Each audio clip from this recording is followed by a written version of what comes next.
Here we were in the early stages of a pandemic, something that none of us had ever experienced in our collective lifetime. I knew we'd be back on our feet at some point, but in the interim, I still wanted to speak to audiences, but particularly to assistant principals. Knowing that my social media platform was large and was closely associated with my work, on the first Saturday in May 2020, I launched the virtual AP Leadership Academy. The intent was 18 weeks only, but as many of you know, we are years in with no ending in sight.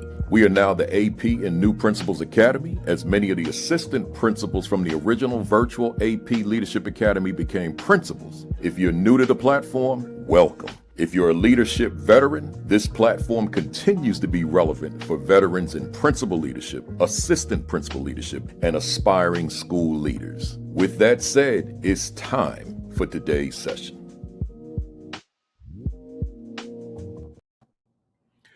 And we are live. Good morning. Good morning. Good morning. Good morning. Welcome to week 321 consecutively of the AP and New Principals Academy. Let me see who we got checking in this morning. We got Michael Benton. Mrs. Yolanda McKinney is in Texas. Michael Benton is in Cincinnati, Ohio. Chancellor Davis is in Las Vegas, Nevada. Grace Castaneda is where we at here. She's somewhere. Oh, she's Chicago. Were you a speaker, Grace? Man, every week you in somewhere, a different town. Next stop, Savannah, Georgia. I'm glad to hear that. I'm looking forward to seeing you. We got Constance Sherrod in Pearl, Mississippi. We got Dorothy Jeter. Dot McKeefer Jeter is in Calumet City, Illinois. We got where we at? And she said, Happy Father's Day. I appreciate you. Takesha High is in Virginia. Rodney Richardson is in Hampton, Virginia. Lysandra Brackens is in North Carolina. Marsha Poe, San Diego, California. Dr. Sonia Matthew, NBCT, National Board Certified Teachers. In Maryland, we got Tara Woodard is checking in from North Carolina. Dr. Robin Snowden, Bakerfield, California, Haram Bay. She said, we will pull together. Where we at? I can't read this. That's that one I struggle with every week. Oh, man. 7388, man. I don't want to screw up your name, but I see you, Louisiana. Dine. Oh man, it's YouTube spelling. I can't. I'm not even gonna try. John Herricks, Denton, Texas. Dr. Melissa Jones Chunu, good morning to you, Tulsa, Oklahoma. We got let's see, Shasta Turner, Raleigh, North Carolina. Y'all know YouTube gives you like one word, right? No spaces. And at least a way that a lot of y'all set it up. So it's hard to read some of those. Dr. Rella Hicks, Augusta, Georgia. Lori Craig, she said, good morning. Where we at? Thank you, Dr. Melissa Jones Chunu. September Devon Vance Daniels, good morning to you. I think she's in Jersey this morning. Jocelyn Nelson, good morning to you, Orlando, Florida. I think I saw Stacy L. Joy. I'm not sure if I did. Good morning. If I didn't, good morning anyway, right? Arcella Austri is in the building. Kenyelle Session, OKC, I see you. Good morning to you. That's Oklahoma City for those that don't know. Jacqueline Harriet is up in Nova Scotia, Canada. Let's see. Nate Wall is in Chi-Town, Chicago. David Bell, Benton Harbor, Michigan. Jasmine Brown Harris is in California. Good to see you. Sherry Jones, Missouri City, Texas. James Wilburn, Denton, Texas. The queen of the castle, this New York Knicks kingdom, is in the building. Kimberly Broughton Kafele. We got where we at? I'm seeing, let's see. I'm trying to find names. I ain't see y'all tagging, so I'm seeing your names multiple times. Sonia Jackson is in Jonesboro, Georgia. Sean Hurt, school turnaround principal up in Detroit, Michigan. Josh Tovar, He's here. Buenos dias. And speaking of both of them, 10 o'clock, Sean Hurt, Facebook Live, YouTube, followed by, that's 10 o'clock Eastern, followed by Create and Educate, Dr. Sheikah Houston, Dr. Tammy Taylor, followed by the AP at New Principals Academy at 11. And then on Sunday at 6 o'clock Eastern, 5 Central, we got Principal Josh Tovar and Dr. Madi Moreno. So that's the Fantastic Four. The Saturday crew is the Super Saturday. I see Kathy Clachetta from Colorado. We see Charlena Hottie is in Norfolk, Virginia. Stephanie Clark Brooks is in Houston. I'm getting ready to shut it down too, y'all. Derise Perry. I hope I didn't mess that one up. Right. She said, I had my first AP pool interview, went in, did well at my assessment, but fell short in the interview process. Let me ask you something, Miss Perry. Did you watch my interview videos, right, on YouTube? If you did not, just go to YouTube. AP New Principals Academy is the channel. Scroll down and look for where it says thoughts to consider for the assistant principal job interview, right? If you haven't watched them, then carve out some time and watch those. Thousands of administrators out here are in these positions because they watch those videos. How do I know? Because at the end of the video, I said facetiously, when you get the job, you better call me and say thank you. I was only joking, but I got over 1,000. I got thousands of calls and stops in the airport and at the convention centers and wherever I am. Principal Kafele, I got the job, baby. So, so I know it's a lot of people out here. I just hope that they went in there effective, or got the right training, which is what we're going to talk about today, right? So, good stuff. Let me, I see the rest of y'all, man. Let me get started, man. We got a lot to talk about, man. We got a lot going on here. Let me say formally to everybody, good morning. Greetings. Welcome to week 321. Consecutively. That's important, man. I ain't missed a Saturday of the AP and New Principals Academy. Man, I got that question every week, man. Let me tell y'all, man, I don't have no printer in the copier, man. I got to use the phone, man. I'm going to get through it, though. I'm going to get through it. But, hey, like most of you on summer break, I don't like to say break, just summer, because the principal's job ain't never over, man. But break from the normal routine. Let's put it that way. And then if you here in the Northeast, you ain't quite on break, man. A lot of them are still in there, right? But I'm still going to ask you the same question. What were your wins last week, right? What were your wins? What took you over the top? You know why I ask you the question every week? Because it's so easy in human nature to get caught up into the challenges, the obstacles, the pressures, the demands, the deficiencies, the losses. So I come on here every Saturday morning and say, hold up, pump the brakes. You won. You wanted a lot of things, but you took it for granted and you forgot about it, right? So what were your wins last week? Jot them down. Put them in, feel free to put them in the chat. And then the big question, what will you do next week to take your game to another level?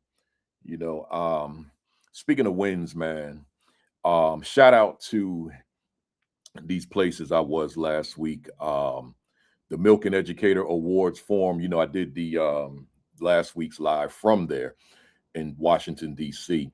But shout out to, that they invite me. Since I won the Milken in 2009, I've been back to deliver the keynote and other responsibilities ever since. Every year, man. It's an honor to go back and meet the new Milken recipients, the new Milken awardees. The kid from East Orange, New Jersey gets the opportunity to go out there and share what's on my mind, So shout out to them. Shout out to Leadership Partners with my man Lawrence Cohn.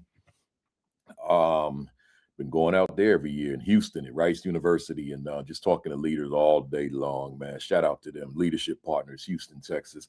And shout out to San Bernardino Unified School District in California, man. Came out there 2 days last week, 2 days, and talking to principals all day long and talking to vice principals all day long. They call it vice out there.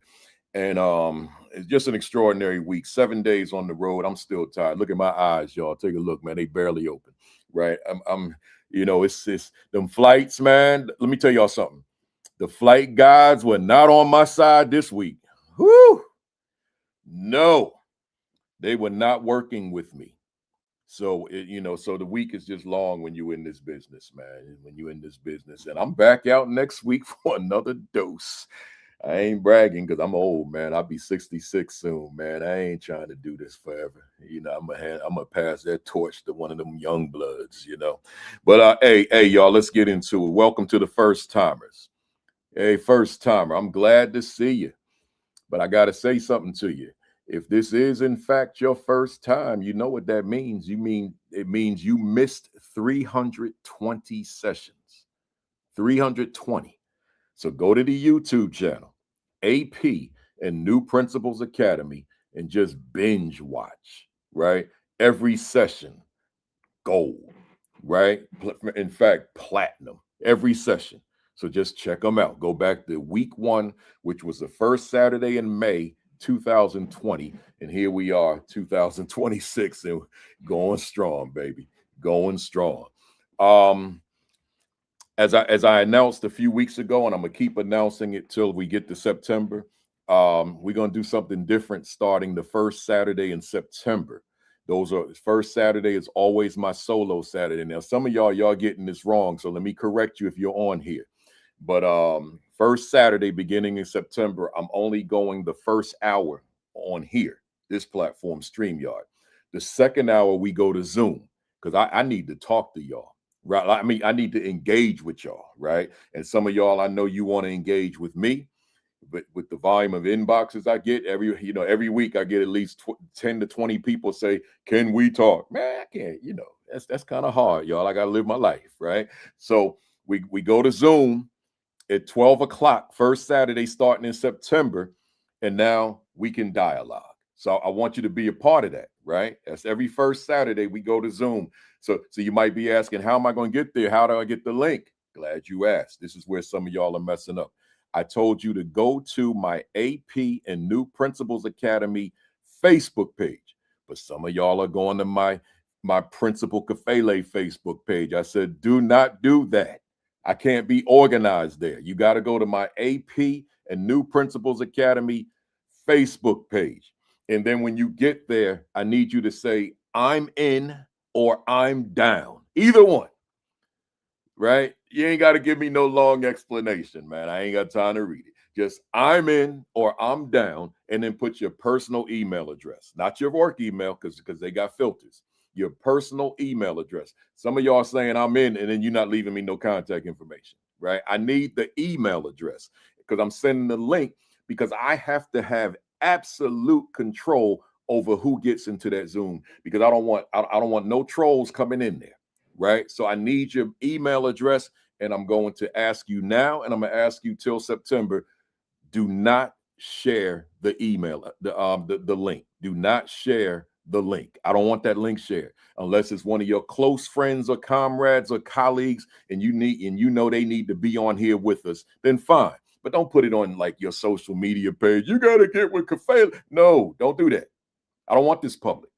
I only want it for people who consider themselves family of this platform, right? So if this is your first time hearing this, then go to the AP New Principals Academy Facebook page, not the Principal Kafele page, and just say simply, I'm in or I'm down. And then give me your personal email address, and I will take the wheel from there. I will send you the link late August. Enough said. Let's go. Hey, y'all. The two books that coincide with this platform, here they are. If you don't have a copy, let's get that right. If you don't have a copy, get yourself a copy. What is my value instructionally to the teachers I supervise and the assistant principal 50? You can go to Amazon like literally right now, right? Or ASCD.org. Get the two books. If you want to get the other books I wrote, get them too, right? But certainly get these two. All right, here we go. I think it's next week, not this week coming, but the following week, ASCD, or it's the ASCD conference. I'm doing a pre-conference session, as you know, on the 28th, that Sunday, 8 to 1, and then I'm doing a featured session that next day on the 29th. And I got a book signing. I got a lot of stuff I got going on. So come on out there and join me. Go to ascd.org, register, and I'll see you in Orlando, Florida. Then The School Leadership Institute is July 9 and 10 with Principal Kafele.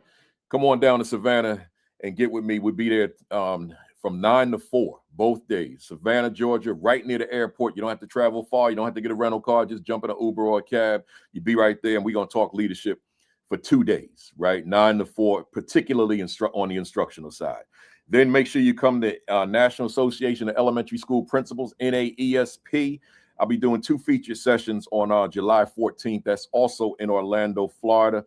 And then SREB, that's matter of fact, NAESP.org, NAESP.org.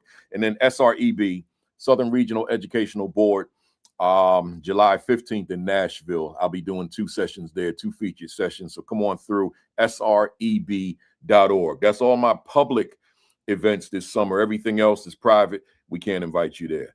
All right.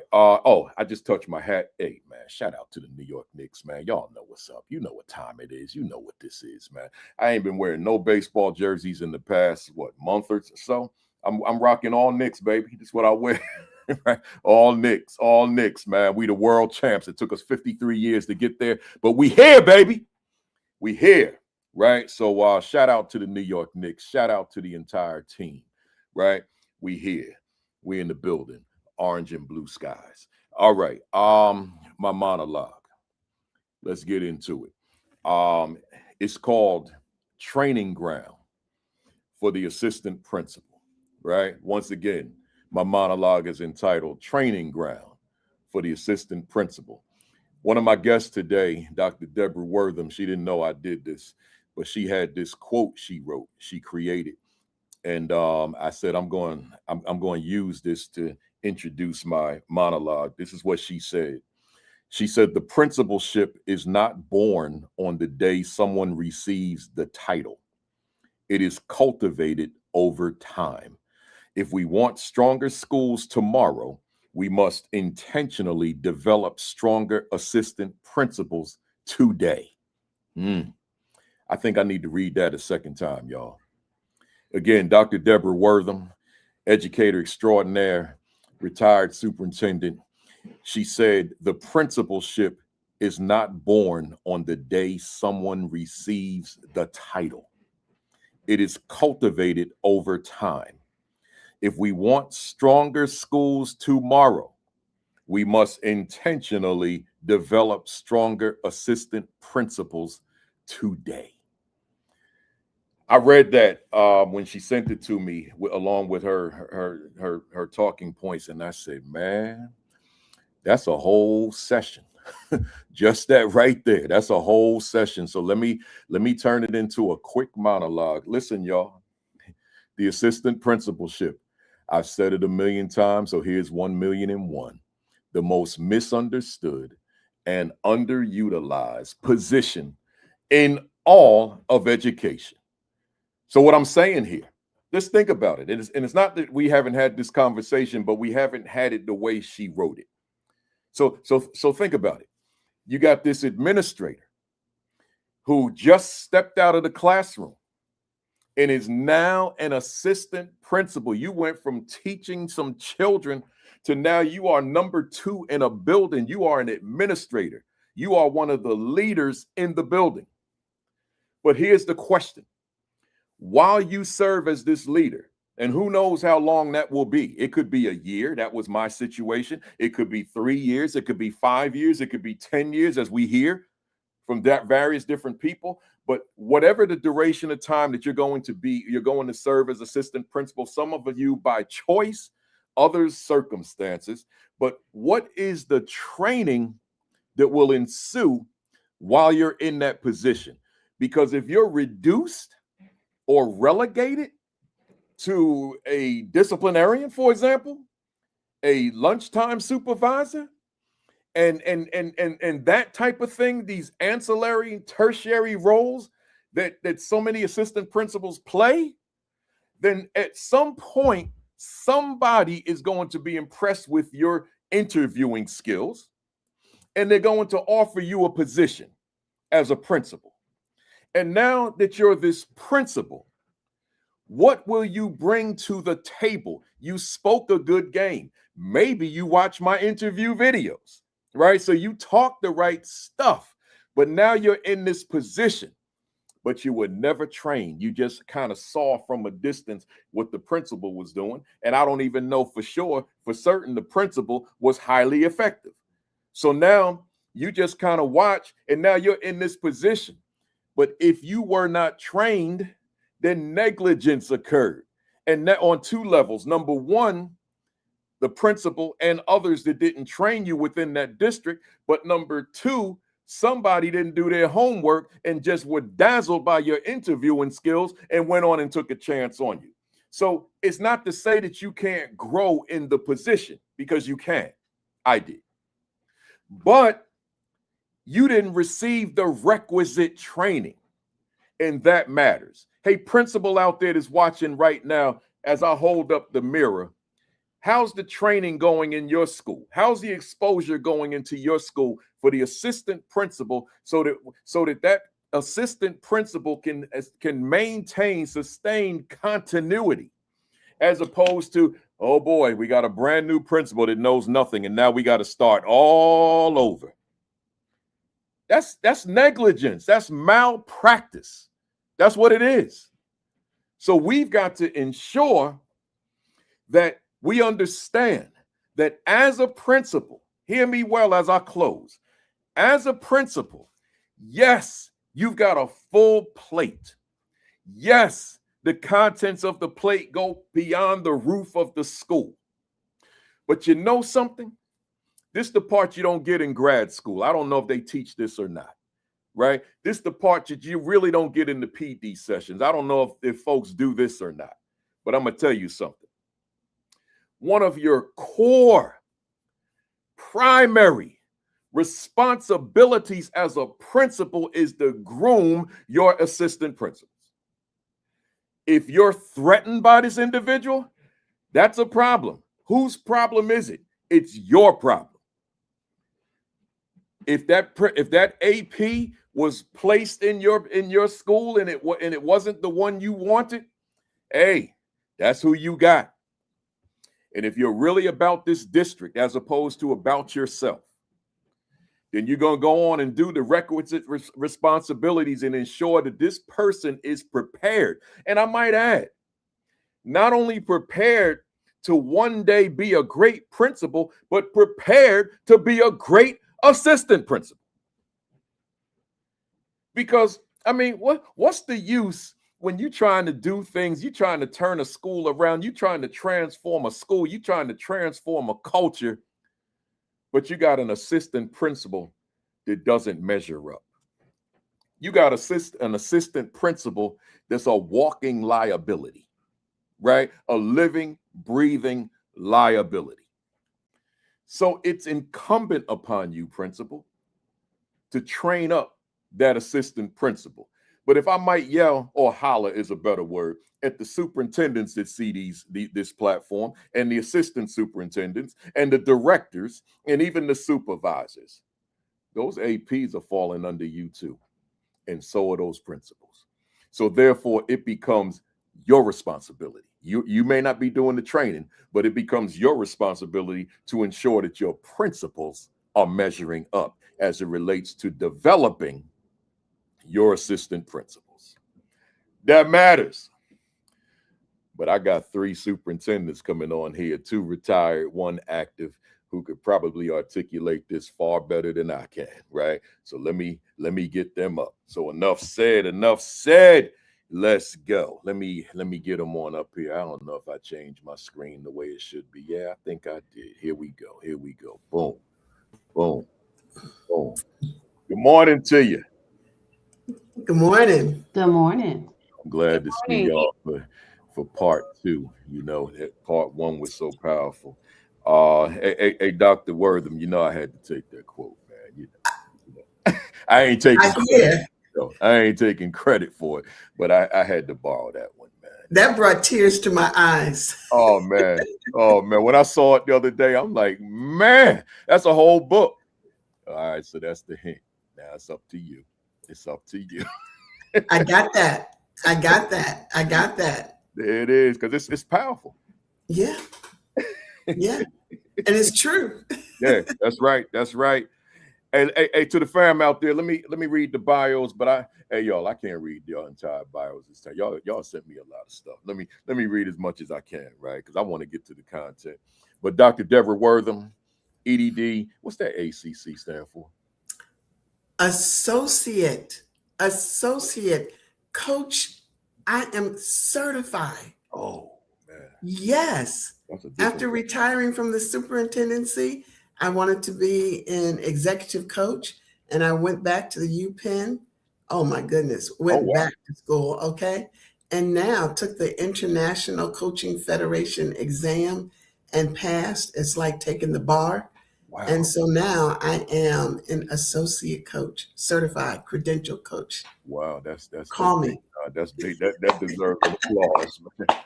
Wow, wow. Good stuff. Good stuff. Good stuff. You know, Dr. Deborah L. Wortham, EDDACC, is an award-winning educational leader, executive coach, author, former superintendent with more than 3 decades of experience developing leaders and transforming schools. She has served as superintendent in 5 districts across New York and Pennsylvania and is nationally recognized for leading systems from crisis to high performance through a focus on culture, efficacy, and leadership development. The recipient of the 2024 AASA Women in School Leadership Superintendent Award, Dr. Wortham is an International Coaching Federation Associate Certified Coaches right there, and CEO of Wortham Educational Enterprises, LLC, where she coaches superintendents and aspiring leaders across the country through organizations including the Obama Foundation, leading now in Howard University, HYA. The author of Setting the Atmosphere, I might as well go through it. Setting the Atmosphere for Leaders and Learners. Dr. Wortham believes that leadership success is built upon beliefs, practices, and protocols that create cultures of confidence and excellence. Long before becoming a principal and superintendent, she recognized the importance of developing assistant principals and hosted conferences specifically designed for assistant principals while serving in that role herself. Understanding both the promise and the challenges of the position, she intentionally cultivated excellence in the assistant principalship while preparing leaders for future principalships. Dr. Wortham continues to share her passion for leadership development through executive coaching, speaking, and ministry leadership. She resides in Baltimore, Maryland. Excellent stuff. Excellent stuff. Dr. JoAnna Roberto is a passionate advocate for student success and inclusion. She's an experienced and respected educator, leader, and lifelong learner in 28 years of experience. Since joining the Grand Erie District School Board as director of education, she has worked to transform the district through a new vision to learn, lead, and inspire. And I might add, because I don't know if it shows up in the bio, but Dr. Roberto fam is in Canada. She's Canadian, and she what province is that? You in Ontario, right? Yeah, yeah. Ontario it is, yeah. All right. JoAnna's extensive education and professional and leadership experience have shaped her commitment to creating and fostering learning environments focused on well-being and belonging, where students, staff, and communities are inspired to grow together and achieve their full potential. Under her leadership, new approaches were launched to support growth through the multi-year strategic plan, good governance, Grand Erie Math Action, secondary recruitment, and You Belong Here campaigns, Innovative Hub in Grand Erie, the Grand Welcome Center, Artificial Intelligence Guidelines, the Center for Excellence Teaching, Learning and Belonging, first of its kind college within a school, international education program, and PROS curriculum resources. Her focus on well-being and belonging supported new initiatives for Indigenous education, student wellness, and equity action. And it goes on. I'm going to save that last paragraph. Let me go to Dr. Shannon Vincent. Ooh, I'm going to read as much of this as I can. Dr. Shannon Vincent Raymond is a retired superintendent on the Mississippi Gulf Coast, where she successfully served for 7.5 years. Former principal, assistant principal, teacher, Dr. Vincent Raymond currently serves as an adjunct professor at her alma mater, Xavier University of Louisiana, in the Educational Leadership Program, a conference speaker, consultant, and leadership coach. During her 28-year educational career, she has worked in many leadership capacities and uses all those experiences to coach and mentor new and aspiring teacher leaders, aspiring teachers, teacher leaders, and administrators. Some of her most significant accomplishments as superintendent have been increasing the graduation rate from 66.8% in 2015 to 88.4% above the Mississippi state average in 2022. Improvement of all 4 schools by at least 1 letter grade, according to the state accountability system. Improvement of 2 of the 4 schools by at least 2 letter grades, according to the state accountability system, and retiring in December, leaving the high school 5 points from an A rating, according to the state accountability system, and attaining an A during the 2023 accountability cycle. Additionally, the district that was 1 point above an F in 2015 upon arrival reached success as a B district when the scores were announced at the end of the school year, 5 months after retiring. That's phenomenal. These academic, that part's not in there. I threw that in, fam, when I said that's phenomenal. These academic improvements are significant, as there have not been sustained improvement in the district in any of these areas for the prior 2 decades. Dr. Vincent Raymond attributes much of this success to having been blessed to be selected as the longest serving district superintendent since 1995, and having the trust and dedication of hardworking students, employees, teachers, parents, and school leaders who believed winning was possible. And the rest will say that. Well, she got this Frederick Douglass quote. Let me put this in here. The quote, the quotation that has driven Dr. Vincent Raymond work for her entire leadership career is inspired by the great late Frederick Douglass. It is easier to build strong children than to repair broken men. Right. So with that said, let me jump into it. But I want to say this to the fam real quick. First, hit the share button, retweet, repost, text somebody, tag somebody, call somebody, let them know we are here. And as I said, we back on LinkedIn and Twitter. I decided I'd bend and keep it there too, because some of y'all don't want to switch over. So we're there. We're on all 4 platforms, including YouTube and Facebook. Facebook, the Principal Kafele Facebook page, as opposed to the other one. Secondly, the quote from Frederick Douglass triggered something that I didn't have in my notes. I forgot to say. Juneteenth, yesterday. Sheikah Houston and the crew, Dr. Sheikah Houston and the crew out there in Chester, South Carolina. They have a documentary. You can go to my page at Principal Kafele and check it out. It gives the origins of Juneteenth, but so much more. Right. I decided that I wasn't going to do a Juneteenth talk in my monologue, because July 4th is coming up, the 250th anniversary of the United States. So on July 4th, it's a solo day for me, right? It's just me, so I can take my time. I ain't got to rush because I got to bring my guest up. And I want to merge Juneteenth into July 4th, and I'll have a lot to say that day, right? I will have a lot to say on July 4th.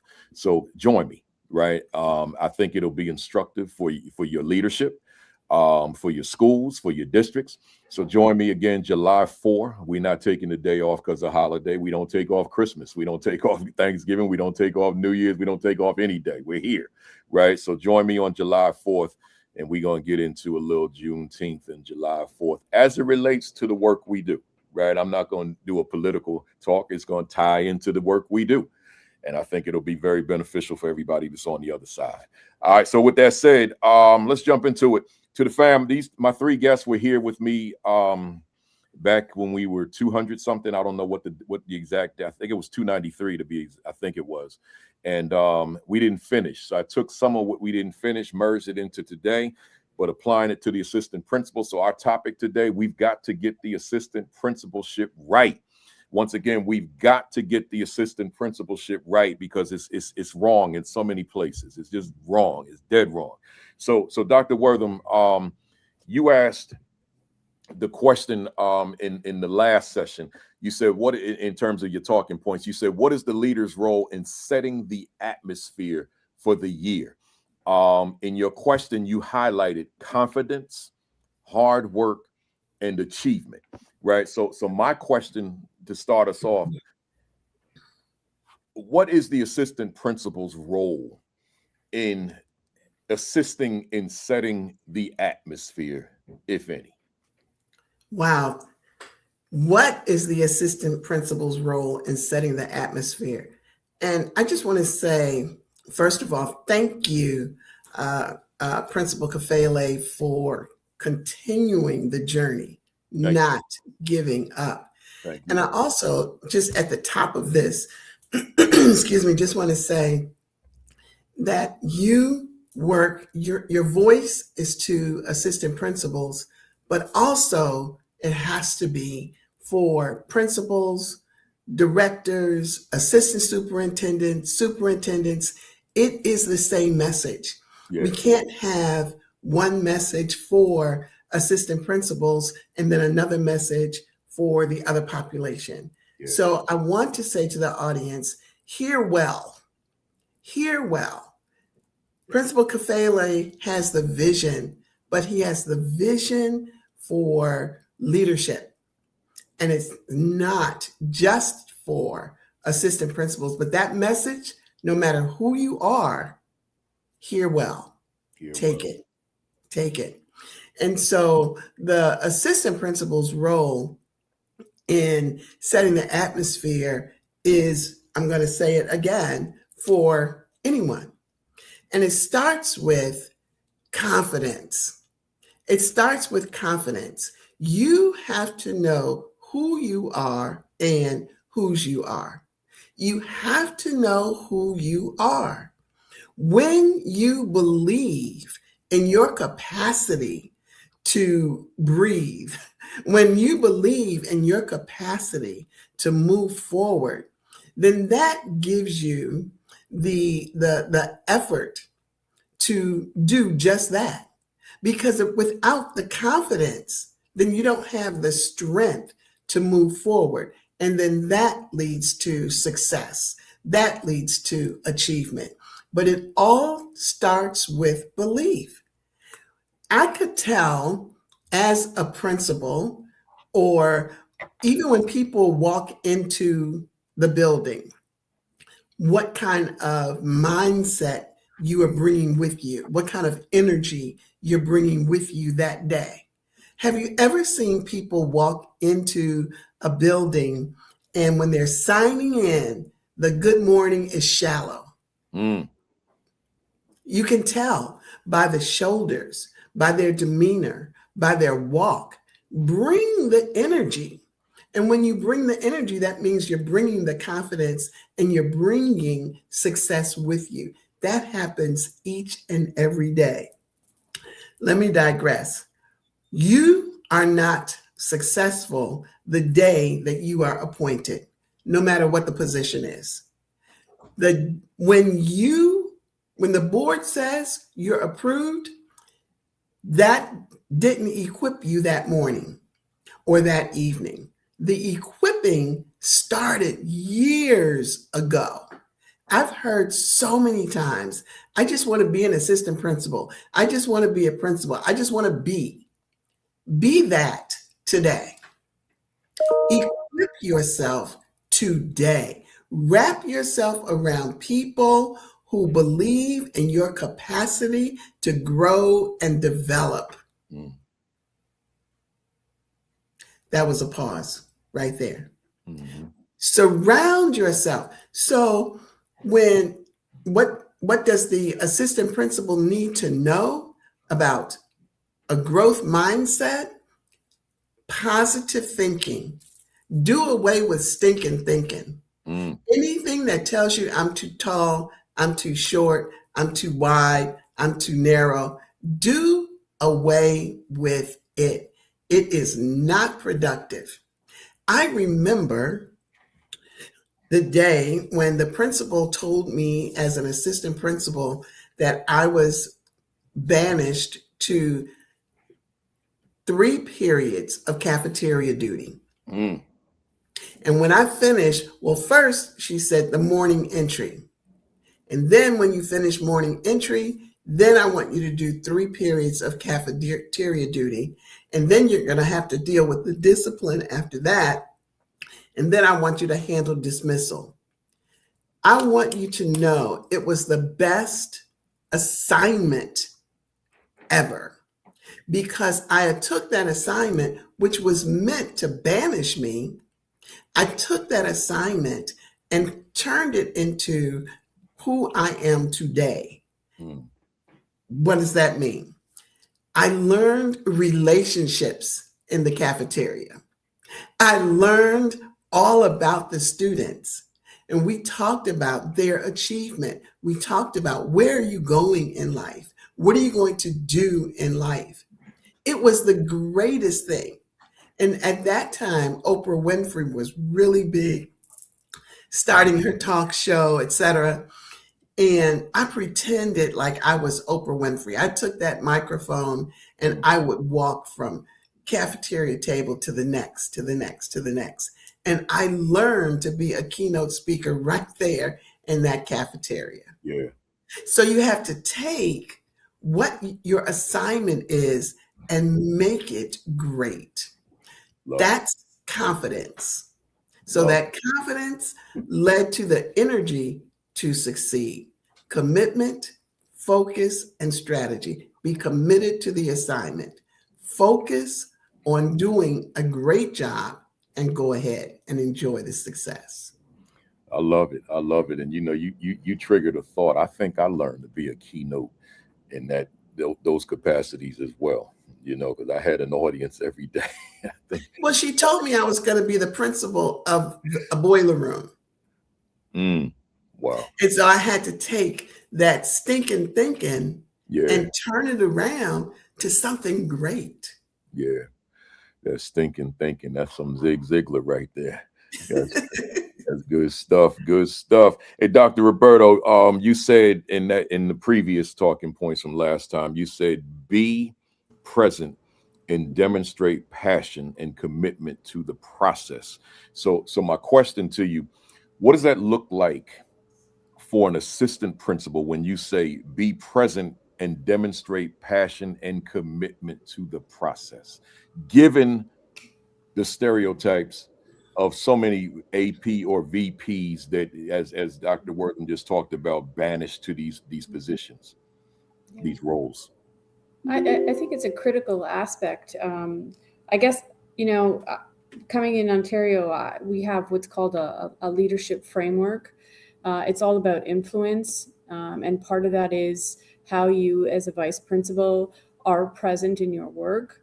I was fortunate to have some exceptional training, I guess you could say. We would call it professional learning, but also some amazing administrators. So these principals that were selected were key. They showed agency and they showed partnership. So I kind of came from this asset lens of, when I became a vice principal, the importance immediately about establishing a strong relationship was with the principal. And that could probably go to the superintendents who do diligent and intentional placements. They really look at your profile using this leadership document that we have and this framework. And then they look not only at what does that vice principal need, but how do you also outsource and complement the principal? And so for me, that was an immediate, like, I knew exactly what my strengths were from the profile and from the placement. So the superintendents would actually say, these are the pieces, right? And these are the things that you are going to learn from your principal and with your principal and by your principal and vice versa. So, those experiences, Dr. Wortham, that you had were different, I guess, for me, in the sense that, yes, we have a little bit more yard duties, or yes, we have bus duties and things like that. But those aspects actually shaped the ability for me to connect and understand the school environment at a really large scale, because you can't do the work without having the relationships, and you can't understand the nuances of the school without being present in the places that you are to be present in. And in Ontario at the time, in this particular school board, you were like basically a 0.5 VP, and then a 0.5 sometimes teaching assignment, sometimes a 0.25. So you also had classroom experience in there.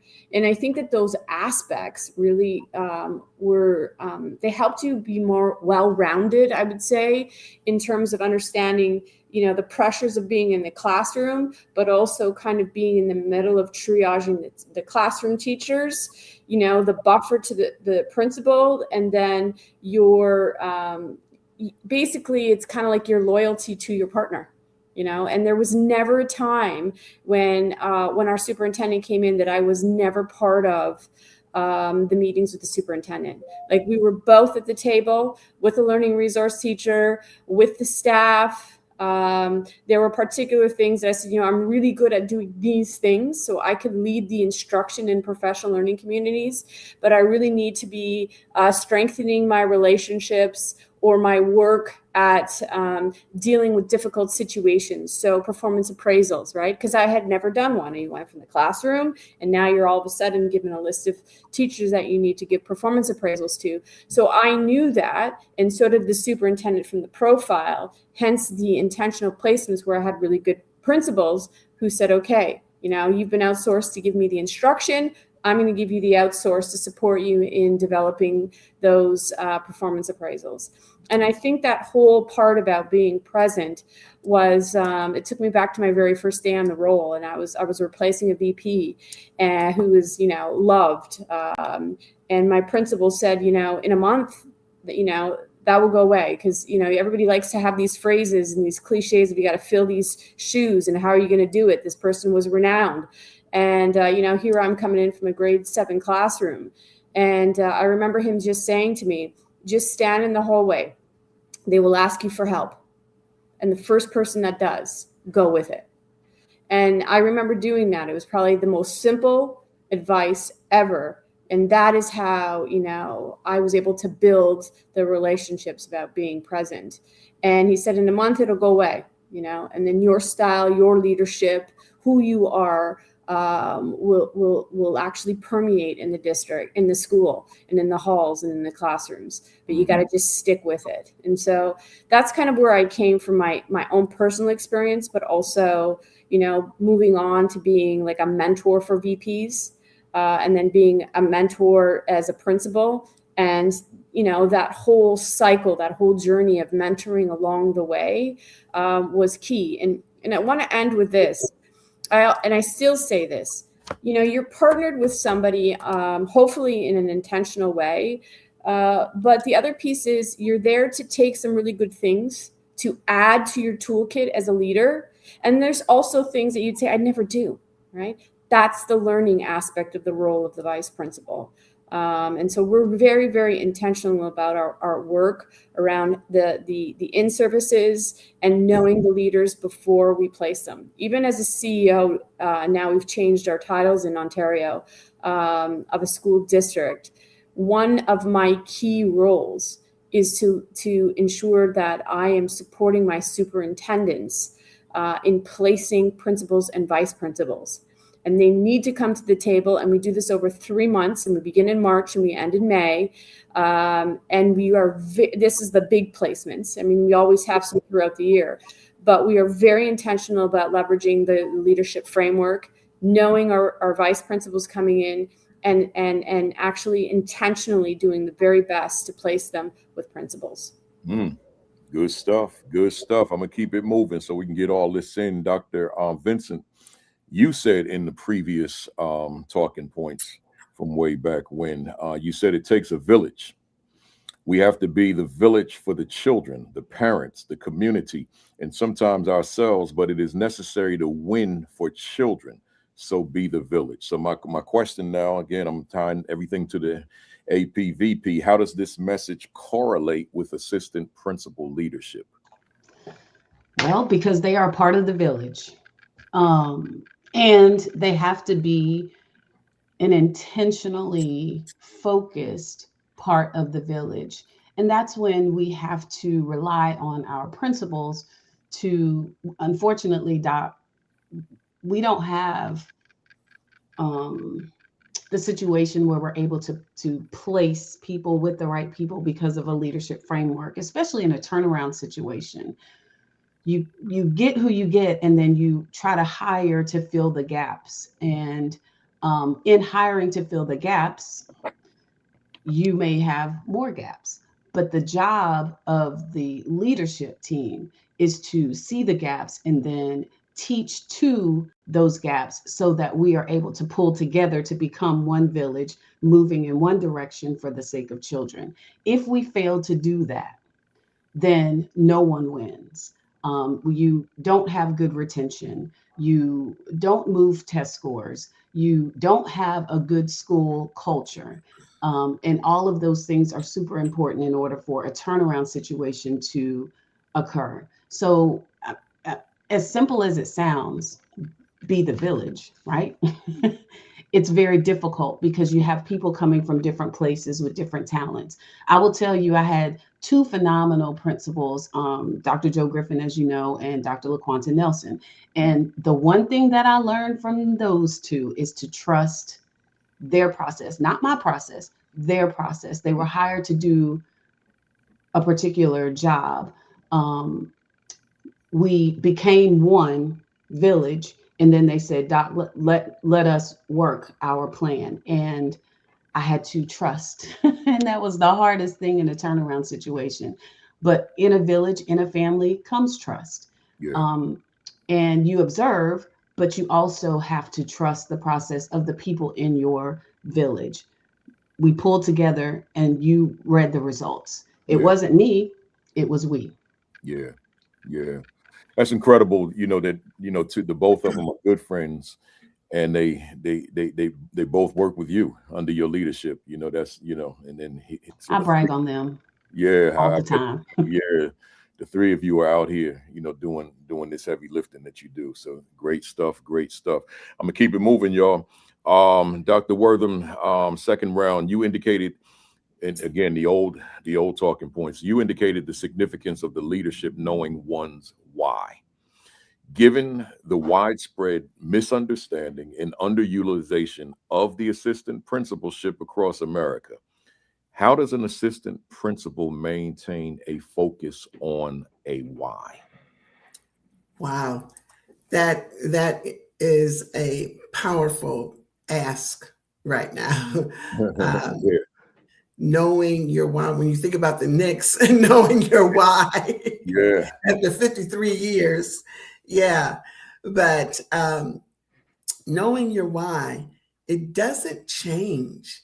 It really doesn't change. I stand on my why, and you have to know when your why was actually birthed. Because when you know that, then nothing can shake you. My why was birthed in high school, actually.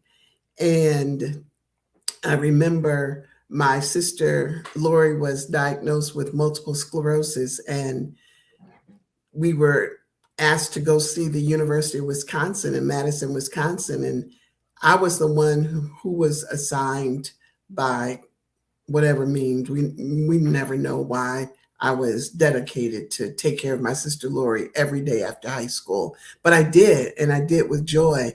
And when I went to see the University of Wisconsin, she was sick. And if you know about multiple sclerosis, you know that sometimes you have the activity of your limbs. It's the disease of the central nervous system. But she took me by my hand, Principal Kafele, and she said to me, I want you to go and see the University of Wisconsin this weekend.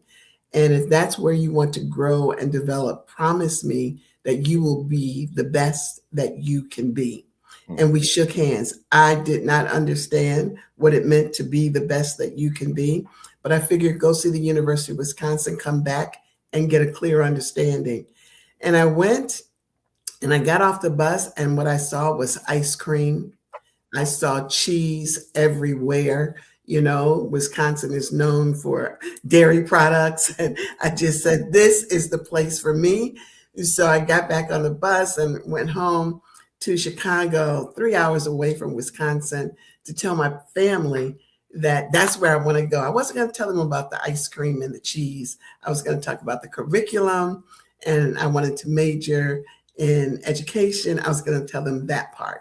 And so when I walked in the door, I saw family sitting on my mother's white sectional sofa, Remember the plastic that was always on the sofa? Yeah. Right. And I said, you're going to get it sitting on my mother's plastic. And I said, you all are all here to hear my decision. And they said, yeah, that too. But your sister Lori has gone on to be with the Lord. So my why was birthed then.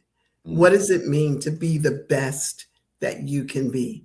So I was on this journey, and I've settled on the fact that being the best that you can be is not about you, but it's about who are you helping. If you are so great, then who are you holding a ladder for them to climb up and to succeed? Who are you helping to birth their identity, their purpose in life? Because when you do that, you solidify even more your stance and your reason for absolutely being. So my why then led me into places that I would say maybe some people wouldn't say it was their assignment, but my why led me into Baltimore City with the lowest performing classes that became highest performing. That led me to an assistant principalship, determined to help others succeed, which led me to being an assistant superintendent and a superintendent, as you said, in 5 districts. Only those districts that were low performing at the moment that became America's best. So your why is your all in all. Your why is your steering wheel that helps you to navigate your purpose and your passion and your calling. That way, when you hear something that doesn't sit well with you, you're able to renegotiate and say to yourself, I'm great. I'm fearfully and wonderfully made. Let's go. Yeah. Good stuff. Good stuff.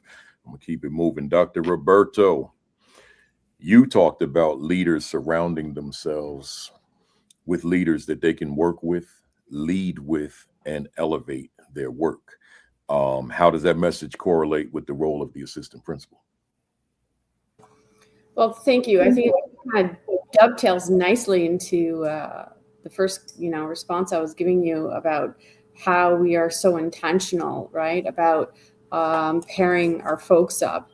And I think there's another element to it, because sometimes when you're not intentional, I think you've got to be attunely aware to that and be responsive to those needs. But one of the things that I have always done annually for new principals and in vice principal cases is we have what's called a mentorship program. So it is a dedicated time, and it's done in quarters throughout the school year around key components of the role of the vice principal, but also how they interact very closely with their principal. And one of those pieces is around developing people, leading the instructional learning in your school, upholding accountability, and very much so creating spaces and places to further enhance your own leadership. So what are the things that you want to work in? And so those are kind of like the 4 sandbox areas that we really dabble in terms of supporting and promoting those vice principals. So we do it in a very unique way. We actually do it in their own reflective aspects, but then how does that work with their principal? So intentionally creating spaces and times for them to come together, because you all know that being in school, as much as we want, the day is so busy that if you do not carve out the time to either communicate effectively with your vice principal or to reflect effectively with your vice principal, before you know it, the week's gone, the next week's gone, it's a month, and then you're down to like 20% of the year, and you kind of are in this hamster wheel approach where it's like report cards and startup and staff meetings and, concerts, and the list just goes on. So that is one thing that we do about how we learn from and with each other, is intentionally You learn about yourself in these modules. Then you learn about your relationship, and it's a reciprocal one back and forth with your principal. And then we actually pair you up with a completely different mentor.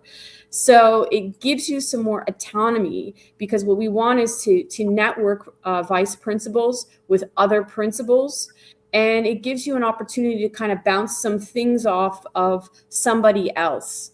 Because sometimes, vice principals really want to become principals. So they might not want to open up, because they don't want that to be on their what we call leadership readiness document before they move into the role of.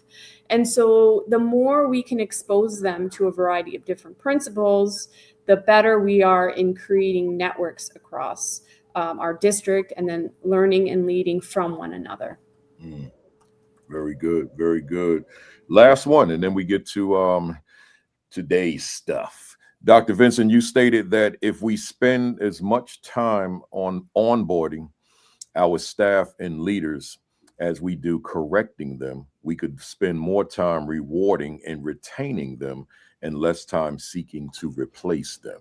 So my question is, what are the implications for assistant principals, particularly assistant principals who seldom get into classrooms or coach teachers, the teachers that they supervise? So thank you for that question, and thank you for the reminder, because it reminds me of Frederick Douglass's quote that we need to build strong children so that we don't have to repair broken men. It's the same concept. As far as the assistant principal, I just did a training last week, and I said, if it ain't written, it ain't happening. Right? If it ain't written somewhere, it ain't happening. I think that as the assistant principal, the principal's job, the assistant superintendent's job, the superintendent's job is to expect a certain portion of the day to be devoted to curriculum and instruction, devoted to coaching teachers in the area in which that particular AP served as a teacher, so that they can refine, they can build their skills for coaching, and then coming back to do reflective evaluation conferences with teachers. If we don't write it down, if we don't have the expectation, if there's not a daily schedule that says you should spend 4 hours of your day in classrooms, you can co-teach, you can observe, you can coach while you're in there. You can serve as the guide on the side while you're in there. The job of the AP has to shift from discipline to instructional leadership, because the more they're able to help with instructional leadership, the more we will see students grow. And then there's an additional level of respect that comes with that from students. When you say, oh, my assistant principal co-taught today to the parents, right? That goes back to, we are all one village. If we're all working for the same thing, we're all moving in the same direction, we are all flowing together, then the results will come. And you don't have to worry about whether we are going to make it or aren't going to make it. So I believe it's the principal's job, as well as the superintendent, assistant superintendent, to ensure that a portion of the day is devoted to something other than the 3 periods of cafeteria duty that Dr. Wortham said she had to do. Had her principal said, I need you to spend 3 periods of the day in English classrooms, or in science classrooms, or in social studies classrooms, then you would see teachers better for it, students better for it, and then the entire school benefits from the knowledge that assistant principals bring to the school. When I was a new assistant principal, I have a degree in English, never wanted to be a teacher. That's a whole nother story for another day.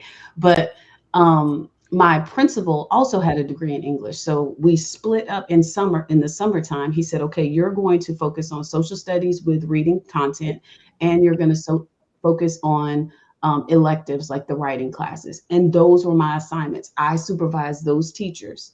I had a certain portion of the day where I had to be in those classrooms. And then we reported back every week. How much time did you spend? What did you see? Have you coached? What are the results? If we don't write it, it doesn't happen. And when we have to circle back to corrective action, If it ain't written, it didn't happen.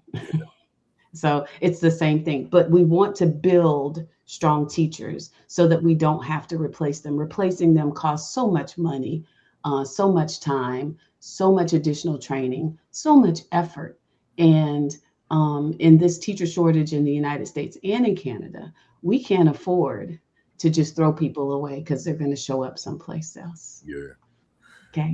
My old boss, who was my mentee when I was a teacher training to become an administrator, and then was my boss for 8 years of my principalship, and is still a part of my life to this day. He used to say to us all the time, if it's not written, it doesn't exist. Right. So, in terms of him being he was the assistant superintendent for human resources. So in terms of documentation of professionals, he said, look, if it ain't in right, it don't exist. Don't even waste my time. Right. That's correct. That's correct. And on the front end of that, before you correct, you want to place in writing the schedule so everybody has an understanding of the expectations. Yeah. When we understand the expectations, we shall rise. Yeah, that's right. But if we don't, and you just leave it to chance, then chance is what you get. Yeah, yeah. All right, let's get into the new stuff now. Not that the fam out there, the audience would have known the difference, but I do. All right, so these are what you sent me, and let me read them to the fam. Dr. Wortham, you said the assistant principalship must be viewed as a leadership incubator where future principals are intentionally developed rather than merely managed. And obviously it goes hand in glove with the quote that I read during my monologue, which for the fam that came on late, let me just share that quote real quick. You said, this is one of your quotes. You said the principalship is not born on the day someone receives the title.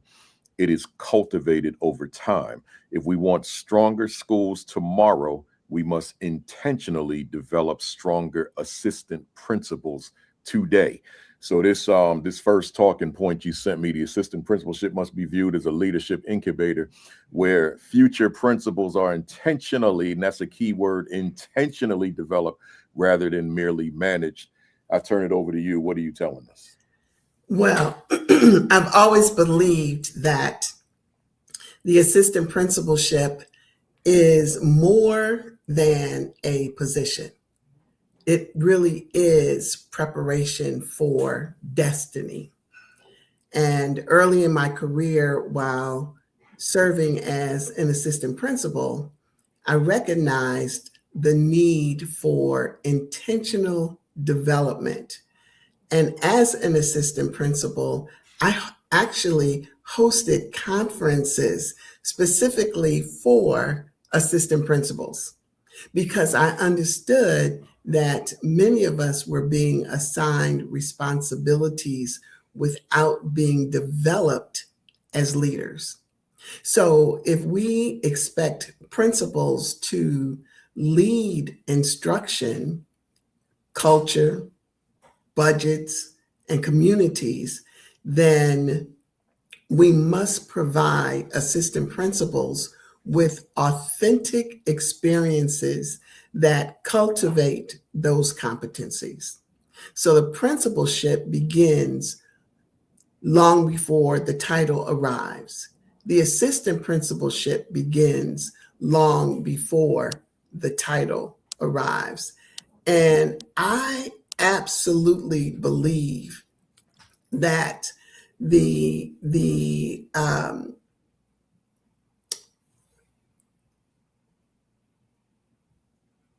future, that's it, the future of school leadership is actually sitting in the assistant principal's chair right now. Yeah, yeah. The future, yeah. And So because go ahead. You just cannot delegate greatness into a leader. You have to develop it. And what we see in assistant principals now determines what we will someday see in principals, assistant superintendents, superintendents. I promise you, What I did as an assistant principal, I did it as a superintendent. Yeah. So I got a follow up for you then. So, given what you just said about the role of developing the assistant principal, what would be your message to your superintendent colleagues out there? Not all of them, but the ones who have kind of neglected the APs and assumed that the principal was playing their part in ensuring that the AP was being developed appropriately. Yeah. Believe. Because if districts believe assistant principals are merely disciplinarians, that belief is going to create practices that limit their growth. In every district where I served, if the position before me was that of a dean, I eliminated that position. Not the person, but the function. Because Dr. Vincent, I was sitting here trying to hold my peace while you were speaking, because you perfectly described the 4-20-80 model that turned 5 districts around that I know that I led. And that if you spend the day going to 4 classrooms, not even doing all that you said, but going into 4 classrooms and saying good morning and building relationships, and that goes into 20 classrooms that you visited. I'm not talking about doing evaluations, observations, but just being present, Dr. Roberto, just being present and inspecting what you expect, gathering that data and being present. I am telling you, that is the secret to success. Superintendents doing learning walks with their assistant principals, with their principals, with their directors, being present, walking in. I would not allow anyone on my cabinet to go into a classroom with a clipboard, with an iPad, with any device taking notes. Your role is to go in and to be present and to honor what's happening in the classroom and building those relationships. So when you are in professional development, you can address what you saw and what we need to see. And so as superintendents, honor the position, the passion, the function, and make sure that you see the merit and worth in the individuals that are coming up. I can absolutely say that there are a lot of sitting superintendents that I worked with as when they were assistant principals, when they were classroom teachers. How about that? Yeah, how about that? The belief starts way before the title. Believe, commit to their development, and help them grow. Because when one day you're going to be on the other side of that seat. Yeah. And you'll be the coach. So Dr. Wortham, because I'm sure somebody out there on the other side of my camera has this question. So if they're going in with nothing, no clipboard, no iPad, no nothing, how are they going to retain everything they got? That is such a great idea and a great question. I'm glad you asked that because I wanted to add that. So when we go into a classroom, it might be 10 of us, and we're all looking for something else, but not with a very, how do you say, we're not going in as evaluators, as monitors, because you can't monitor people, you have to mentor them. And so when you come out of the classroom, we huddle in the hallway, and that's where the discussion takes place. What did we see? What did we see the implementation of the last professional development? if we're looking for learning targets, did we see the I can statement? Because that speaks to the belief, the mission of what you're teaching. So we huddle up and we discuss what we saw. That's when the note taking takes place, never in a classroom. Because we're always mindful of the white coat syndrome. The fact that when you walk into the classroom, people are already going to be on guard. We want to dispel that. Yeah. Even as superintendents, when a board member comes, you get, chills. Mm-hmm. So as an assistant principal, teachers get chills when you walk into the classroom, no matter what the order is. So we want to allow joy to come forward, and we can operate higher when we have peace of mind and confidence that leads to victory. I love it. Good stuff. Good stuff. Good stuff. Let me go to this next one. This was Dr. Roberto.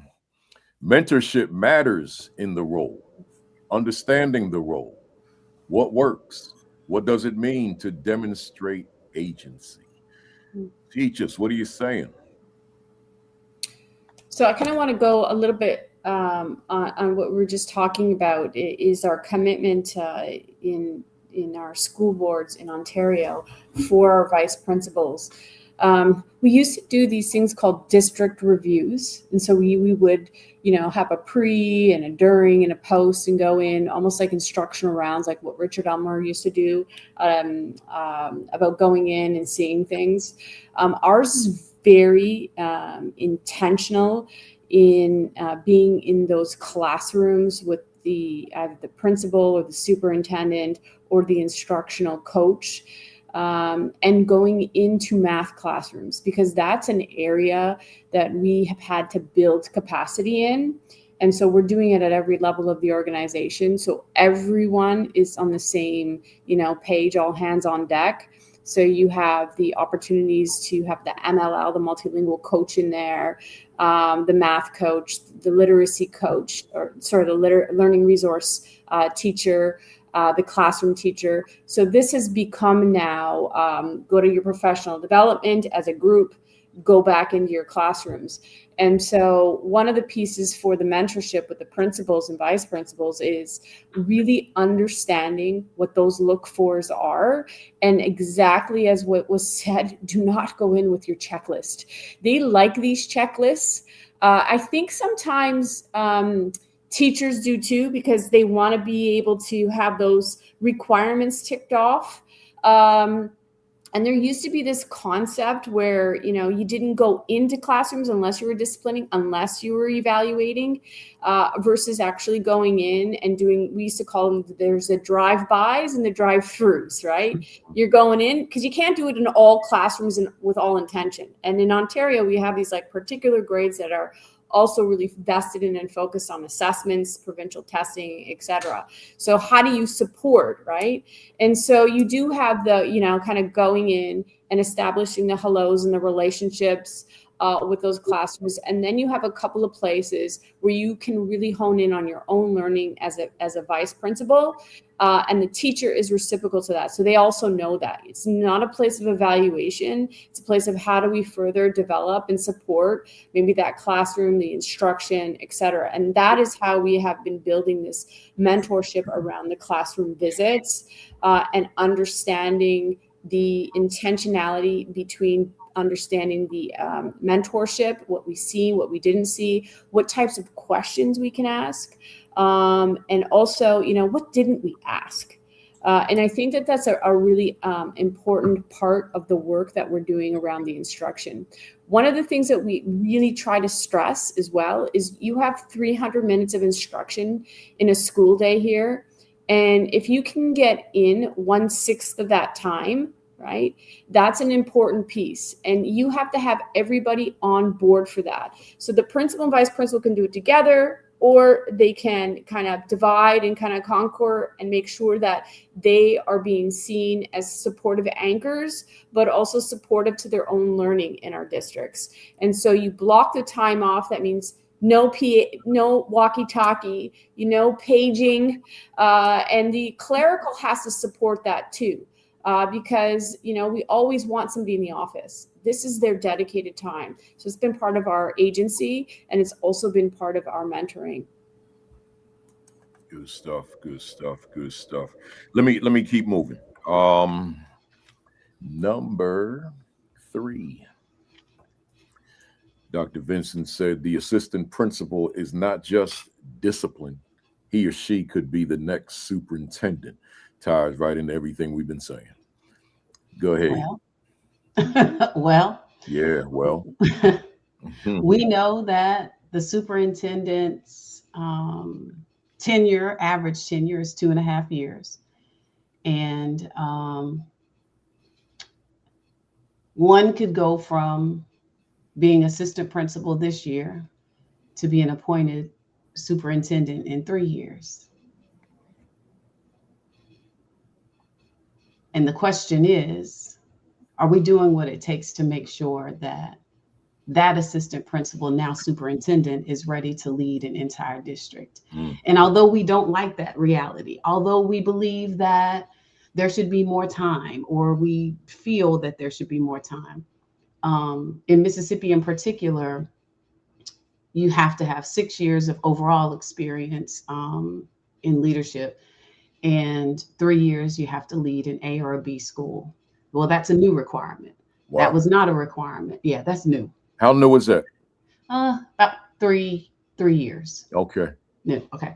So one could have successfully just been a principal for 3 years prior to this new policy, and then go into an elected or an appointed situation and be superintendent. And so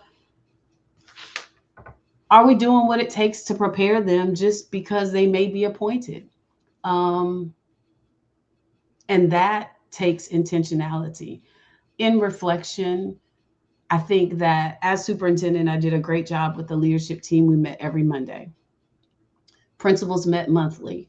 Principals then taught each other what they were doing in each building. I did not start training the assistant principals until probably my 6th and 7th year, or maybe 5th, 6th, and 7th year, separate from the principals meeting, because one of them said, we need to know all of this that the principals are learning as well. And so in hindsight, I would have begun that 7 years, or as soon as I got there, where they had their own dedicated time for learning what the expectations are through the leadership team at the district level, in addition to what they were getting from their principals. I think that Dr. Roberto is on point, and their system is set up in a way that it allows for intentional mentorship. And I feel like some of my assistant principals could have benefited from that had they had the full 7-8 years in some sort of formalized training and mentorship. But can we just talk about how quickly superintendents change? And the assistant principal role traditionally has been discipline, has been cafeteria, has been student supervision, has been dealing with difficult situations with parents, but not enough time has been spent on what does the policy say, right? They know the discipline ladder, but are we paying attention to policy? And if you want to be a good superintendent, you have to know creating, adjusting, and following policy. Assistant principals are really good at dealing with parents and dealing with students, but the superintendency deals with community, deals with elected officials, also finance. I will tell you, in Mississippi, we're being crippled by people not knowing school finance, budgeting, compliance, and all those things that will have you, in the newspaper. And so I believe that Dr. Wortham is correct, that the future of educational leadership is sitting in the hands of the current assistant principals, because we are just 3 years away in Mississippi from having the assistant principal become the superintendent. And are we doing what it takes to train him or her beyond discipline? that takes an intentional plan, that takes intentional time, that takes intentional mentoring. And the sooner that we as a state and as an educational leadership community figures that out and formalizes some of the trainings and education that APs are getting, we'll be better off for it. Again, 2.5 years is how long the superintendents last, according to statistics. Yeah. And the next, literally, this is happening on the coast right now. An assistant principal could be our next superintendent. And it's our jobs in the role of principal and assistant superintendent and superintendent now to make sure that they're getting all of those pieces of the puzzle, maybe not at the expert level, but have some surface knowledge of how all of those pieces of the puzzle fit together in case they are led to the district. And I'll just say for me in particular, when you turn around a situation and the district is doing well, you want to see it continue to do well. And the last thing we can afford to do is to let an inexperienced person be appointed, not knowing that they're inexperienced, and then that success does not continue. That's where you get the heartache. And so if we want to be successful, we have to have a great succession plan. And that includes training our assistant principals and up, because at any point in time, any one of them can be the next superintendent. You know, that's mind-boggling for me. But we do know it's real in some places. But just to reiterate, 3 years in AP can be number one in a district.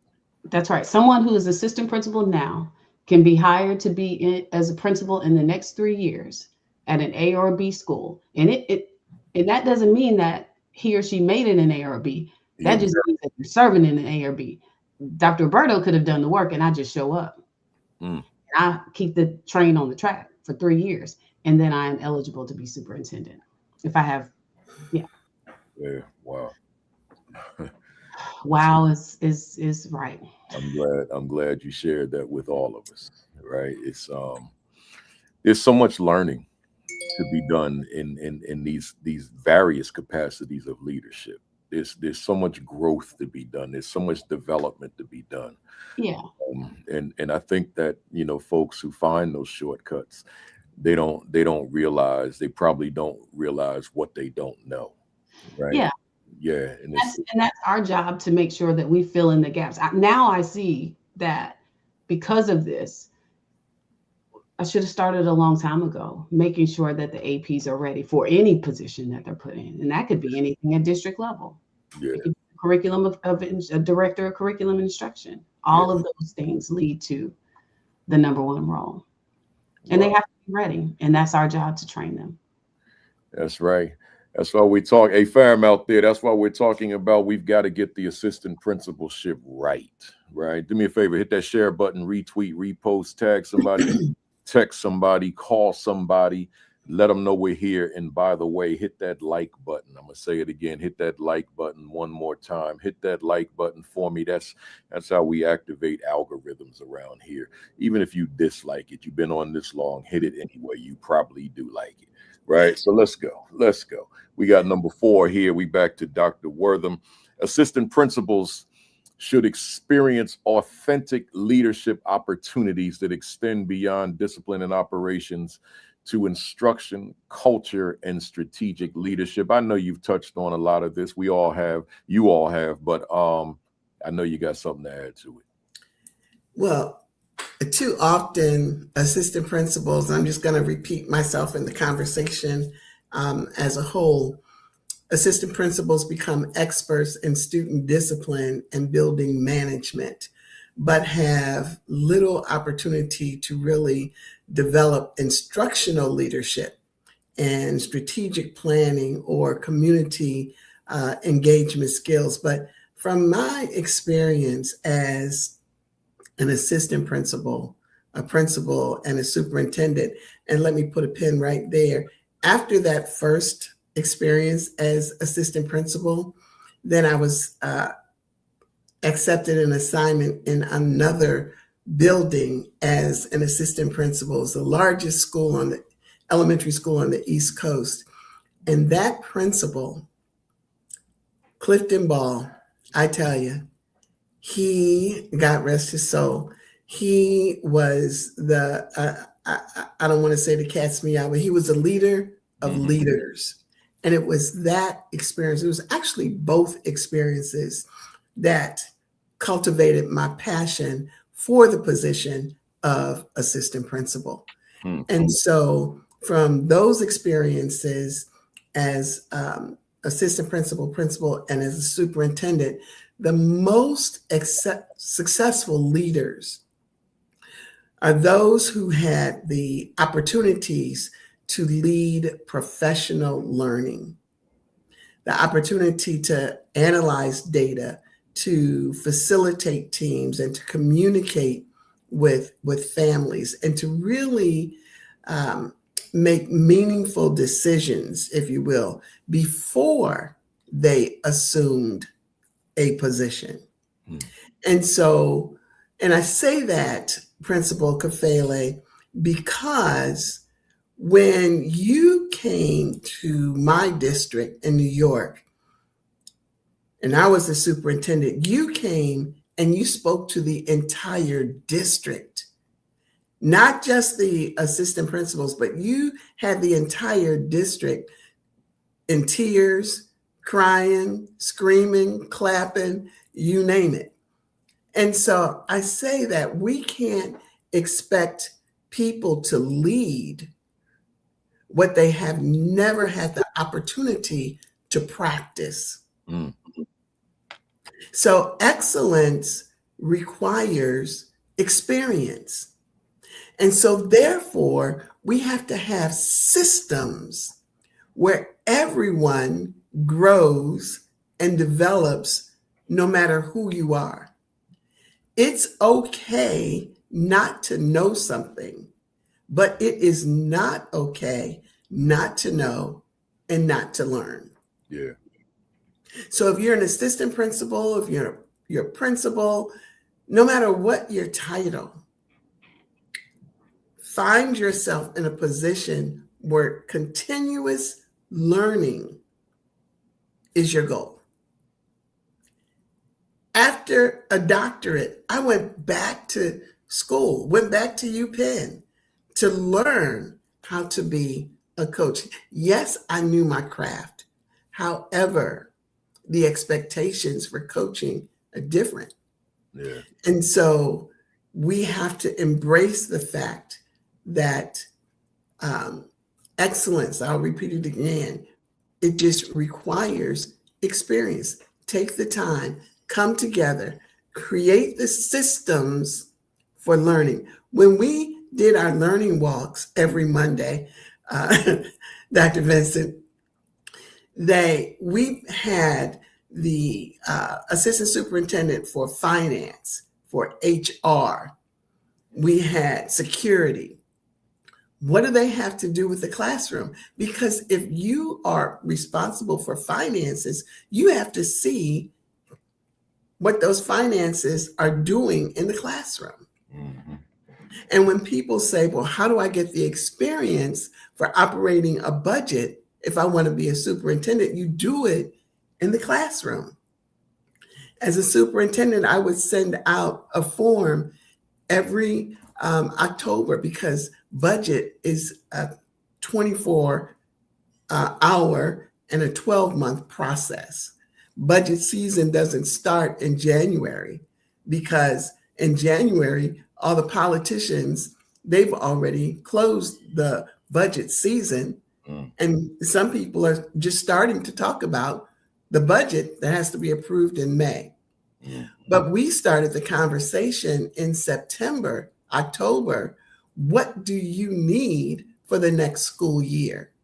And then those teachers would huddle together so that that information would be moved forward to the assistant principals or the leadership team. By December, you've had conversations with the principal, and by January, you're having conversations with central office. So everyone learns the conversation about budget.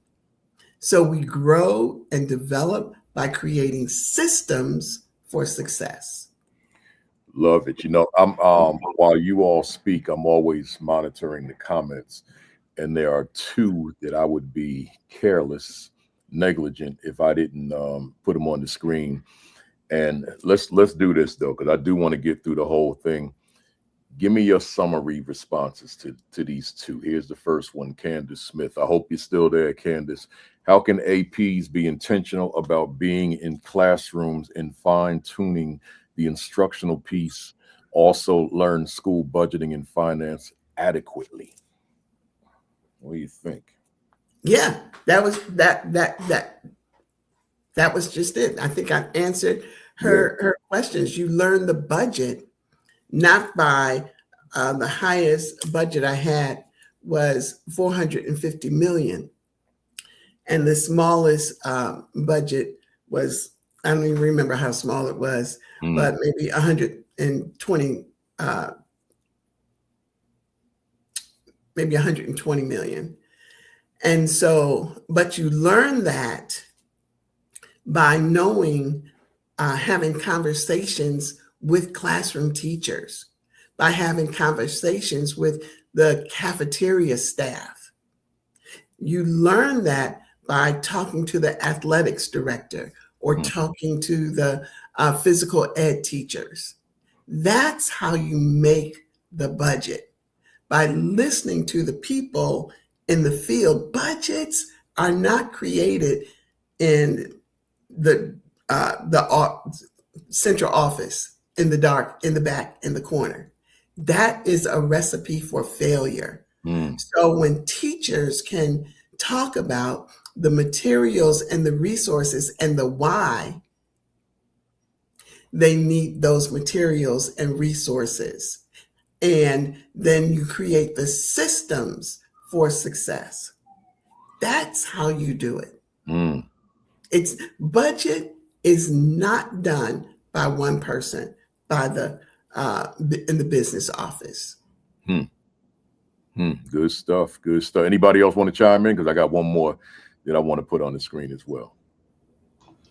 Principal Kafele, I'll just say that in addition to what Dr. Wortham has shared with us, it's awesome about going from the classroom to the full budget. I believe that there's a space, going back to my reflective nature, there is a space where we at the district level can teach some of those concepts along the way through monthly AP trainings, monthly principal trainings. And then the principal has an obligation to also share the budget with the assistant principals, but then figuring out how one thing leads to the entire budget is probably the hardest part. And that can be done with professional development from the district level or outside trainings related to that. But Kafele, you only fund what you believe in. Absolutely. Yeah. Absolutely. Yeah. I was just going to add, the question is actually embedded in our services. So we have what's called a family of schools meeting every month, and we require the principal and the vice principal to join. That's their day out. They do their learning in the morning. And then we do ops in the afternoon, and we actually have our departments, our finance departments, our human resource departments. We do carousels, and this is part of our regular process for principals and vice principals to understand and to learn the back end and to connect with the finance folks around school budget. But then we also make it a bigger piece, and that is so they understand our district budget. So they can see the small little piece, there's the agency in a very large scale budget for a school district. And so that's ongoing and regular. And we actually encourage them, elementary and secondary, they have to unpack their budgets with their staff And they have to determine where some things are enveloped and some things that they have a little bit more fluidity to. They have to understand that. And then in schools in Ontario, we have what's called school generated funds. So that's kind of like the outside stuff that you raise money for. And that has to be particularly well monitored. And Ps and VPs have to understand what they can use it for and how they can use it. And that's a really critical aspect to the ongoing work. It's not even the training of onboarding. This is the ongoing work of understanding the intricate parts of the budget for schools. Good stuff. And this is why, Candace and others, and I got one more I want to put on the screen, but this is why on that first Saturday, starting first Saturday in September, that we want to switch over to Zoom for the second hour, not the first hour, but the second hour, so that we can have these conversations, because I may not have the answer. But with the folks that are sitting on the Zoom call with us, there may be somebody on there that does have a satisfactory answer. So, Candace, if you haven't sent me your email, your intent, just go to the AP New Principals Academy Facebook page, say I'm in or I'm down, and send me your personal email address, and then I'll send you the link later in the summer, late August. Let me put this other one up. I don't know the name. Digel 612 said, what can an AP tenure do if one of the higher level administrators does not see your worth, invisibility in the building or district? Yes, I think that's a concern of many. What do you think, somebody? Leave. That was going to be my answer. There's a teacher and leader shortage nationwide. Yeah. Your value, you will be valued somewhere. Yeah, I also just want to add, like, like, to me, that has to be deep seated, that has to be ongoing. So, you have to be finally attuned to it. But there's a couple of components to this. One, my best advice is, have you had any conversations about that? Because that makes you stronger, right? This is how I feel when, right? And I know that that's really difficult to do, but again, you're on your way to become a principal. You got to have difficult conversations. These are conversations that you really need to feel that you can advocate for yourself. And the second piece, I would say, if it's not working, you have a superintendent. And what we do twice a year in our district is we have a form, and it talks about where you'd like to be placed. And it also says why. Because we have a pretty wide school district. Yeah, it's 42 square kilometers. And we can't just say because you need to be in an inner city school or you need new experience. It really has to be intentional. And we make it very clear, when we hire you for across the district, not in your hometown. And so you have the abilities, and there should be many avenues, even as a district, that we support that. And there's got to be good evidence for it as well. Principal Kafele, I don't want to leave on that note, but I will add what Dr. Roberto just said. Yes, you always have someone that you can report to, but you always want to see yourself beyond your current assignment. And even though the one experience I had as an assistant principal in the cafeteria, those were the best days. It really developed me out of adversity. So you want to really seek excellence where you are, because today's posture determines tomorrow's possibilities. So if someone doesn't see your self-worth, you see your self-worth. It's not what you seek, it's what you see. See yourself successful. Yep. And then go ahead. I was just going to say, and finally, I believe that you owe it to yourself and to that higher level administrator to just ask the question, like, is there anything that you see in my performance of duties that I need to improve upon? Yeah. And then let me just say this. It's a hard question to ask because you just don't know what answer you're going to get, right? But be prepared for the answer. And then it's up to you, Dr. Wortham, as you said, to work on that or to move on to where someone sees you differently. But I do think you always owe it to yourself to ask the question, is there anything that I can do better, do differently? Is there something that I've done that is still, sitting in your spirit the wrong way? And if so, can you help me get past this? Because I do want to be in your position in the future. And as someone who's going to be in upper level administration, I need to be able to give and to receive feedback. And then you sit back and you hush and you write down what they say. And then once you write that down, okay, go ahead, Doc. Go ahead. Right, because all of your experiences come together to make you one. Absolutely. And so I just remember, and I'll just bring in my church experience. I remember going to my pastor saying, well, da-da-da-da-da. And he said, oh, Sister Wortham, you might as well pass that test because it's going to come up again. Over and over and over again. And over and over. So learn to build those relationships. Yeah. Build the relationships and see yourself beyond where you really are. Can I just add something to that? I think y'all ain't gonna let us get back, man. No, because my heart is out to this. Part 4. It's good. Go ahead. 5 seconds. I think it's really important that you do that for yourself and you remember that when you're in the role as a principal, because sometimes principals have not had that in service or the ability to have courageous or what I call, truth conversations. And so there may be something that the administrator is seeing that, I don't know if this person's got the training or the background or the what have you. You don't want that administrator, that principal, to be talking about that with their colleagues. Yeah. And it's really hard to understand what critical feedback is. It's called crucial conversation. You got to be prepared on both ends to have it. So you should model it. You should be prepared for what comes out, but at least you hear it from them. Yeah. And that's a really important part. You don't need to hear from somebody else. Agreed. Let me just throw my 2 cents in here, and then we'll. Okay, come on. In fact, I'm going. You see me keep looking up. I'm gonna grab something right quick. Let me see.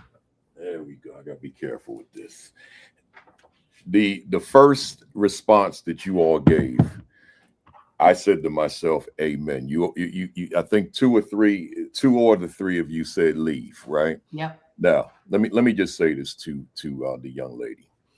I agree with everything that was said.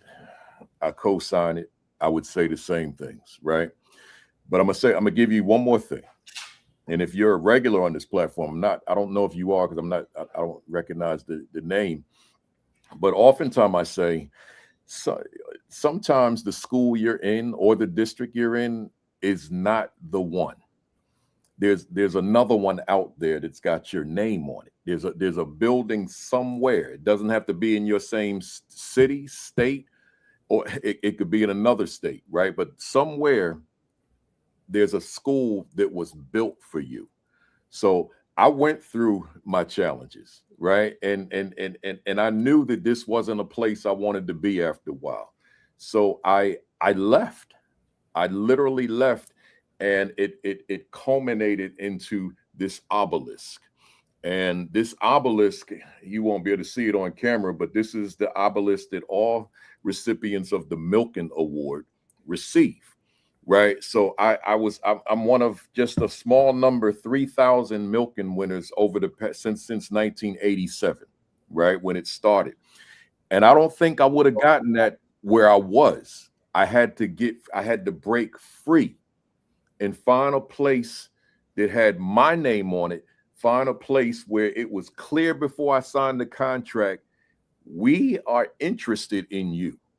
We like what you're about. We buy into your personal mission and vision, right? We want you here. And we're going, in fact, this was said in the interview, and we're going to let you lead, not micromanage me, right? So that culminated into me being in that school for 5 years, and in that 6 years, but in the 5th year, they showed up at my school unannounced, because the Milken is an unannounced process, and handed me a check in my name, not the school's name, in my name for $25,000. And I've had a solid relationship with that organization, the Milk and Family Foundation, ever since. Right. So I'm saying that to say I agree with everything was said. But sometimes you got to come to grips with the fact this community is not for you. There's another community out there that's ready to embrace you. And I'm saying this because of what you wrote the second time. You said to add my teachers, my principal community members, my students do not reflect this administrator view. So so that says to me, without having a dialogue with you, see, this is why I want to do this Zoom thing, because I want to rap with you, right? So now this is saying to me that you're bringing a certain philosophy that's not consistent with where you are. And that's what was happening with me. So I went somewhere and they said, yo, be you, Kafele. And what I get? See, so, so I'm just saying, that doesn't work for everybody. I understand that too. But just keep your eyes open. Keep your eyes and your ears open. Know what's out there. Because the one that was built with your name on it might exist and you don't even realize it. Enough said, y'all. You said 5 different spots, Dr. Wortham. So it happened for you. Yes. Same thing. Yeah. Same thing. Some, it's like two of the 3 of you are full-time presenters. And you all know, I don't have to preach this sermon. Some audiences ain't for us. And I'm not talking race, ethnicity, culture, nothing. None of that. I ain't talking that. I'm just saying some vibes ain't for us. And when I walked in the room, I know that, right? Just by the fact that nobody took the time to say a 1-syllable word, hi, right? So I know I'm not in the right place. So minute hand, just keep on moving, baby, because I'm ready to get up out of here, right? But then other places I go, it's like, man, I feel like family in this piece, right. So it's like, it's different. Like when I was in San Bernardino this whole week, San Bernardino, Houston, and Milken, I felt at home, man. Yeah. But other places I go, it's like, no, why you bring me out here, man? These people don't want to hear me, and I'm bringing my best stuff, and they don't want to hear me. So, but I know that there's a greener pasture out there waiting. This on the schedule. I'll be there next week, right? So, that's how that works, y'all. So Keep that in mind, fam. Keep that in mind. Let's go. We almost done. I just found out I got to move my car, man. We almost done. My wife getting on my case, man. Let's go. Where we at? Number 5. And that was where we at? That's Dr. Roberto. How to be a reflective practitioner when faced with challenging learning experiences. We're talking about the AP, man. We're talking about we got to get the assistant principalship right. What are you saying to us, Dr. Roberto? One of the things that, I've always worked on is you got to know yourself, right? It's really understanding who you are. And, it's really clear in the years that I've been in the role and the experiences that, I've had, that if we don't step back and we don't recognize our areas of strength, but our areas of growth, I think we do ourselves a disservice. I think we're waiting for other people to tell us. And I think in a world where, you don't often get the feedback, you can get coaching, consulting, feedback or critical feedback. I don't know to what degree people actually take the time to resonate and really be reflective of that, but actually deeply understand themselves and their own areas of growth before having to ask. And I think it's a really important piece. I sit with people sometimes, I'll say, yeah, I do that. Yeah, I do that. Yeah, I do that. Yeah, I do that. And then you go into their schools and it's really good at the table, like the interviews. But you go into their schools and they move on, and no, the staff saying, no, we never had seen the school improvement plan. No, we never seen this. No, we were told, right? And so it's got to be really authentic for you to say, these are the areas that I need to grow in. And then open yourself up to asking for that, and kind of seeing or marrying the two to say, what am I missing? So anytime we're in professional learning, I always build that aspect of the work in.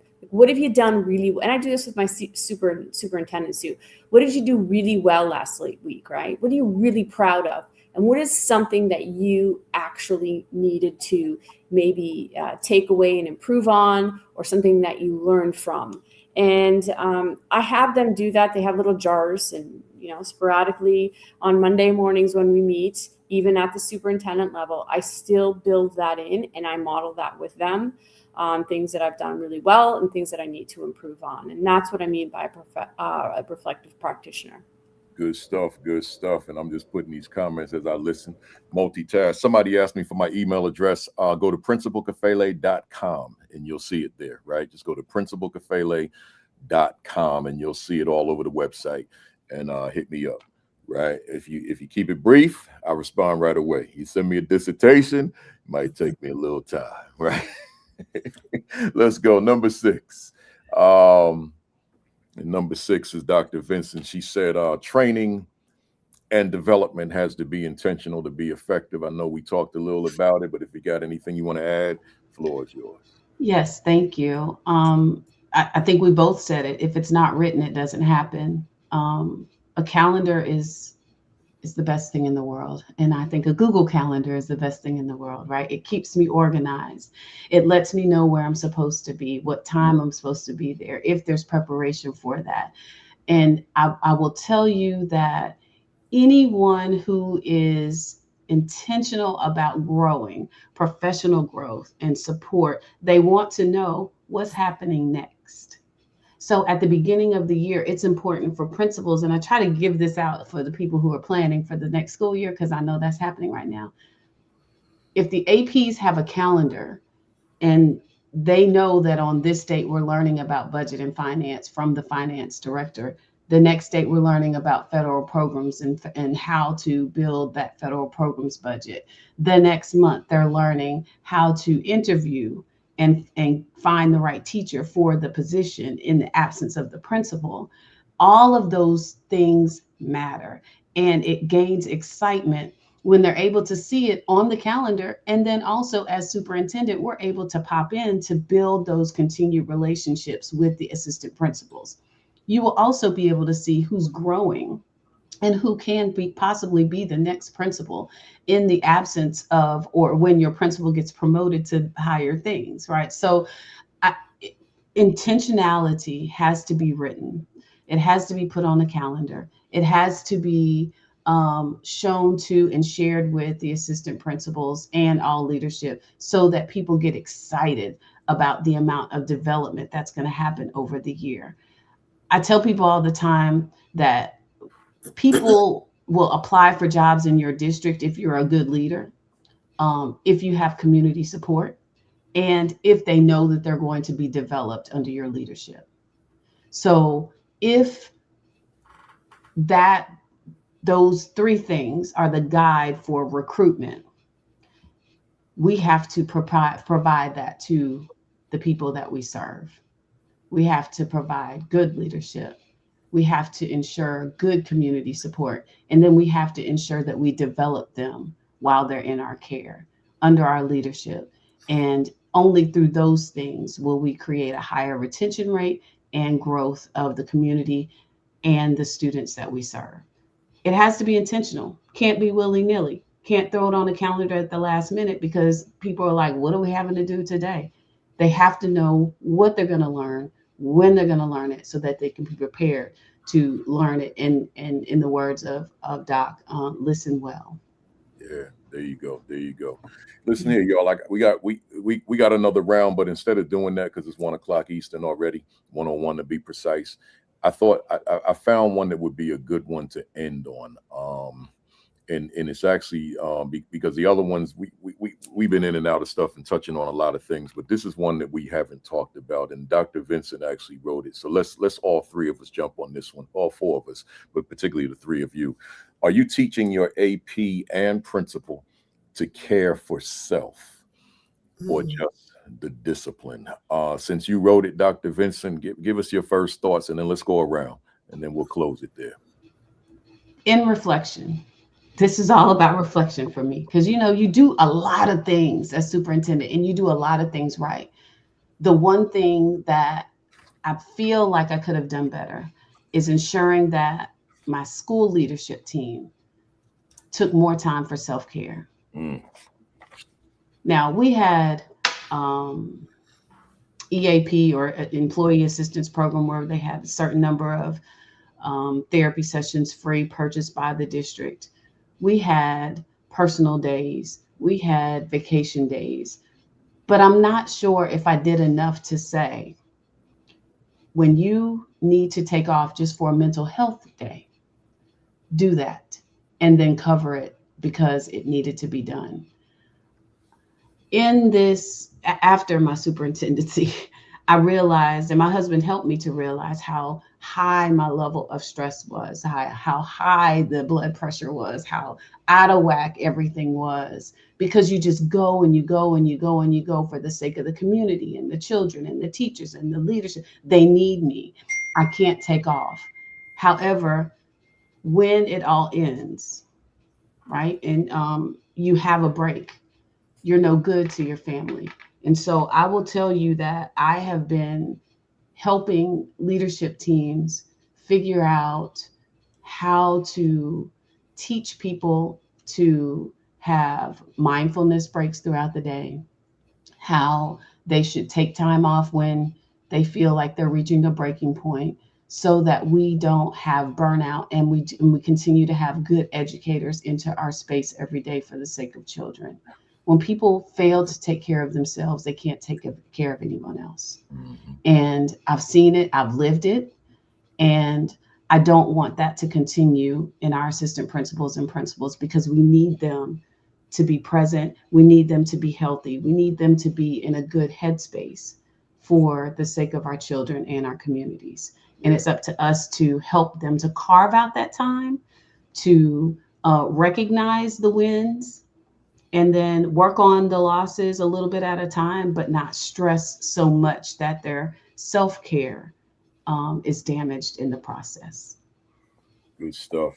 Invaluable for anybody out here listening. Dr. Roberto, you want to add anything to that?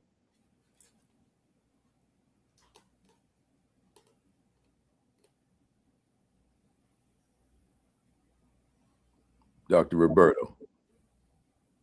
I don't know if she hears me. Dr. Roberto. We come back to it. She's thinking, or while she's getting her technology right, I'll just jump in. Here I am. Here I am. Okay, got it. Sorry. Go ahead. Any thoughts on that? I'll just quickly build on that. We do have like our Lou Day banks. There's no question about it. But one interesting thing that we do in our district is we really ensure that all of our administrators take, it's a learning course, and it's through School Mental Health Ontario. And so it's something that we want all of our principals, senior team, taking that course, grounding it in not only what's happening in your school, but also on yourself. And 100%, we really, I see Dr. Melissa Jones there speaking about EAP programs. It is regular. We constantly remind our folks about the importance of EAP. And we always have a speaker, sometimes 2 a year, that really walk administrators down the journey of how they actually can look at themselves and do their own self-care. Good stuff. Good stuff. Dr. Wortham. Yep. I was just going to reintroduce the book that you mentioned, Setting the Atmosphere. Yeah. And as leaders, we have to set the atmosphere for our staff. And so we know that leadership succession is not accidental. Great districts intentionally develop people before they need them, but develop them mentally, physically, spiritually. Have a space where their mindset is healthy And that's really our role. We talk about social emotional learning, but the real deal is building the confidence in the people who are right there with us. So it's up to us to invest in the people who are around us and therefore sustaining their excellence mentally, physically, spiritually. Good stuff. Good stuff. You know, there's a comment here. I find it intriguing. The person said, "Please define self-care. This is relative, depending on the vision and expectations set by upper leadership." Anybody want to tackle that one? I will. Yeah. I believe that self-care goes back to how are you feeling every day when you walk into the building. If you feel anxious, overwhelmed, stressed out, all of those things, neglecting your appointments. I'm not telling any secrets. I'm telling you about myself, right? Neglecting your appointments. All of those things are intended to make sure that your mind, body, and spirit, and I'll just speak to mind and body, right, are in good health for you to be able to do the work. At some point in time, there's going to be a breakdown in the system, in your mind, in your body. And at that point in time, you do realize that you're not taking care of self. I will tell you, because I write everything down and I believe in intentionality. One of the things that I've asked leaders to do this summer is to write down how they take care of themselves. Like, what does self-care look like to you? Is it time away with your children? Is it vacation? Is it, all of the things, massages, quiet time, beach, all of those things, write them down. How are you looking at self-care for your teams? Like, what does it look like for your leadership team? Do you expect for them to, be there all the time? Or are there times when you let them go early? All of those things are written down. What does self-care look like in your particular building? And then write those things down, and then have a matrix of options that you can utilize throughout the school year, whether it's time away from your district and or your house and or your city, whether it is massages, whether it is camping. All of those things you have to intentionally plan for. I'm horrible at planning vacations, horrible. But my husband is really good at it. And so he'll say, "Hey, let's go somewhere." Pack my stuff. Sometimes I don't know where we're going. Pack my stuff and we're out of here. Because you have to have a mental break. If not, you're going to have a mental break. And so self-care is how you feel. If you feel 100% and you can give of yourself, then you're in the right space. If not, then you need to take a little step back. And that could just be a massage, a quiet time, mindfulness, breathing exercises, exercise class, all of those things. I read a quote that says, if you say yes to everyone, please make sure that you're not saying no to yourself. And that goes for me. I'm talking to myself. I got sorority, I got links, I got community service, I got my parents, I have my husband, I have all these things. But saying yes to everyone else should never be saying no to yourself. Can I just add two sentences to that? Yes, ma'am.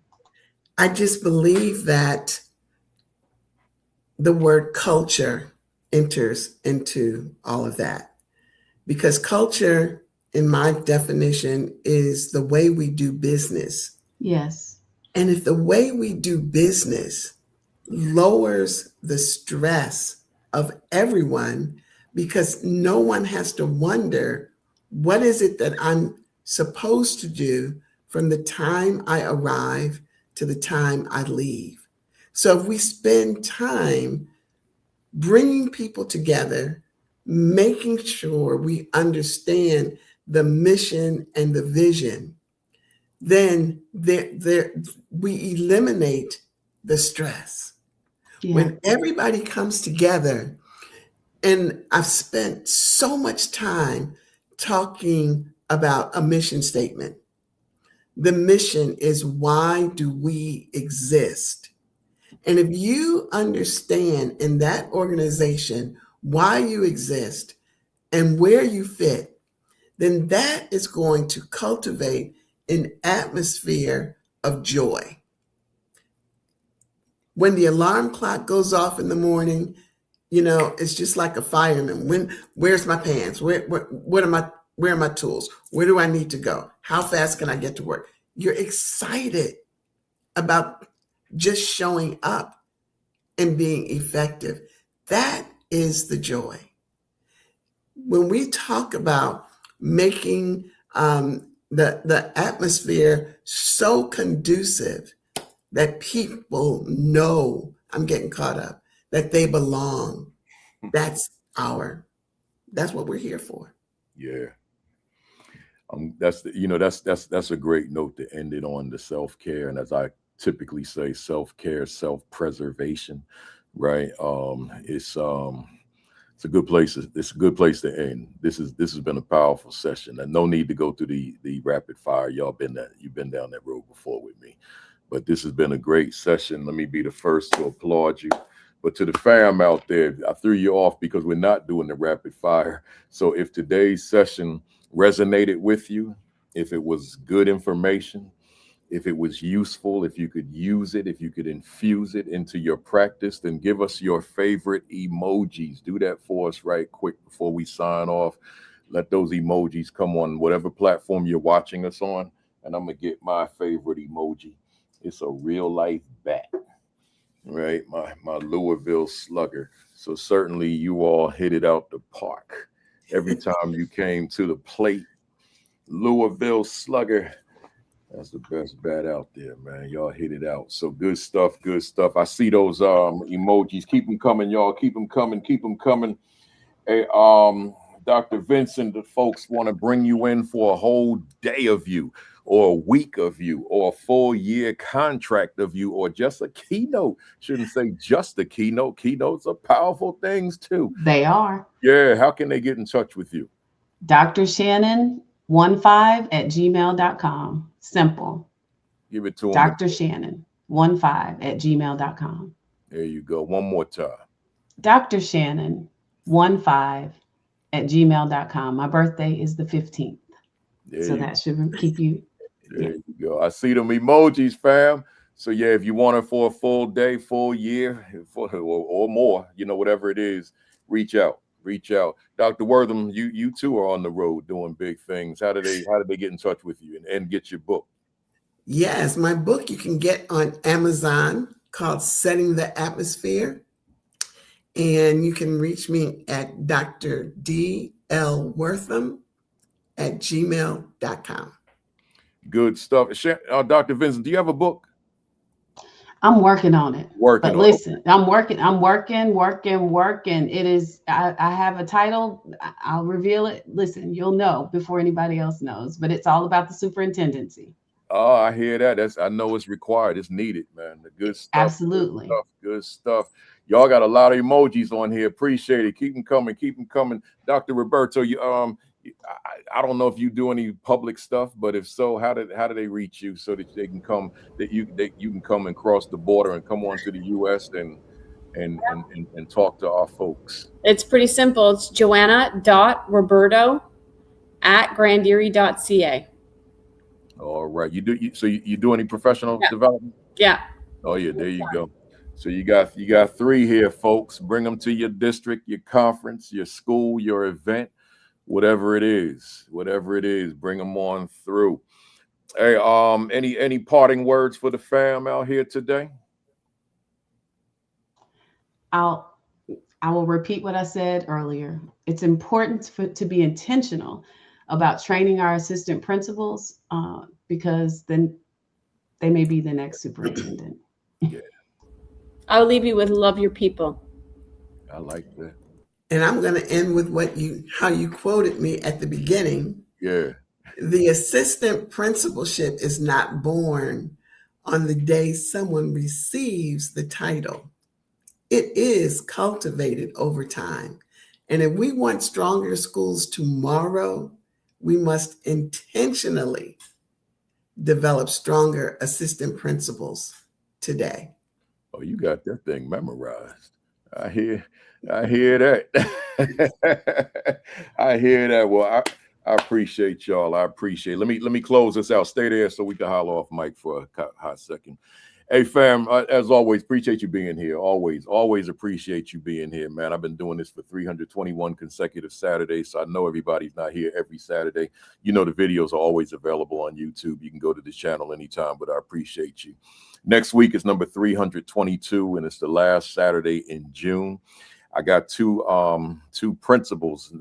Last time they were here, this is their second time coming on. Last time they were assistant principal team out of Philadelphia, Vance McNair and Michelle Todd Coleman. But Michelle Todd Coleman just got that promotion, so now she's principal. So we're going to have them both on here, and we should have a pretty fun, lively conversation because they have a certain chemistry between them that's going to be, those of you who were on here before, you know that. So that's next Saturday at 11 o'clock. Join us. But before us, 10 o'clock, Sean Hurt. That's YouTube and Facebook, Turnaround Principal, and then Create and Educate with Dr. Sheikah Houston, Dr. Tammy Taylor at 10:30, and then the Academy, AP New Principals Academy at 11 o'clock, and then switch over to Sunday, 6 o'clock Eastern, 5 o'clock Central, PGP Podcast, Josh Tovar and Dr. Madi Moreno. That's the Fantastic Four. Make sure if you don't have a copy, get yourself a copy of both. Assistant Principal 50 and What is My Value Instructionally to the Teachers I Supervise. I got other books on them. You can see them on Amazon. They got about 12 of my titles on there. So just go to Amazon and see what's on there. But 10 ASCD books. Where we at? Yeah, the announcement. You know, again, we're gonna be switching over to Zoom on the second hour on all first Saturdays starting in September.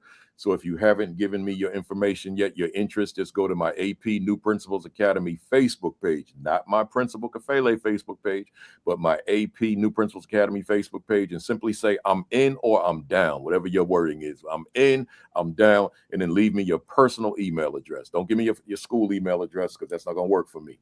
Give me your personal, and then I will send you the link late summer, sometime late August, right? And then we get rocking first Saturday in September. Again, the ISTE ASCD conference, come join me. School Leadership Institute with Principal Kafele in Savannah, Georgia. Come join me. Just go to principalkafele.com, scroll down on the homepage, click the link, and you'll see it. NAESP, July 14 in Orlando. Come join me. SREB, July 15 in Nashville. Come join me, right?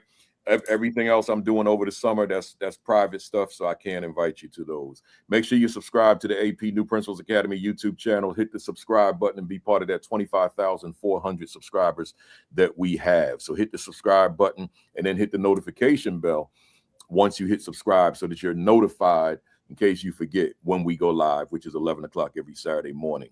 And then visit principalkafele.com for all the additional resources that I have on there, including the interview videos, the public speaking videos, the book writing videos. It's a lot on there. A lot of people it's funny, man. People go out there and they spend all that money with them seminars, learning how to spend all that money for a little hour presentation on how to speak, or 2 hours, whatever it is, not knowing that I got the 9 hours sitting on the YouTube channel, right? So, you know, I got receipts in terms of my longevity in this work. I've been doing it for 40 years, right? So go on and check it out. I ain't looking for a dime from you. Just do well. That's it. If you do well, then I do well, right? And then lastly, your diet, your exercise, and your virus precautions. Make sure that you doing what you got to do to protect yourself, because it's nasty out here, man. It is. It's a mess out here. It's a lot going on. It's stuff going on that we don't even know about, right? So just make sure you do whatever you got to do to take care of you. Other than that, have a great week. Have an extraordinary week. Have your best week yet. How we do it. Peace. Flip it. Peace. Thumbs up. Now cock that fist back all the way. Count to 3. 1, 2, 3. Bam! I'll see y'all next Saturday. Deuces. Oh, and by the way, go Knicks.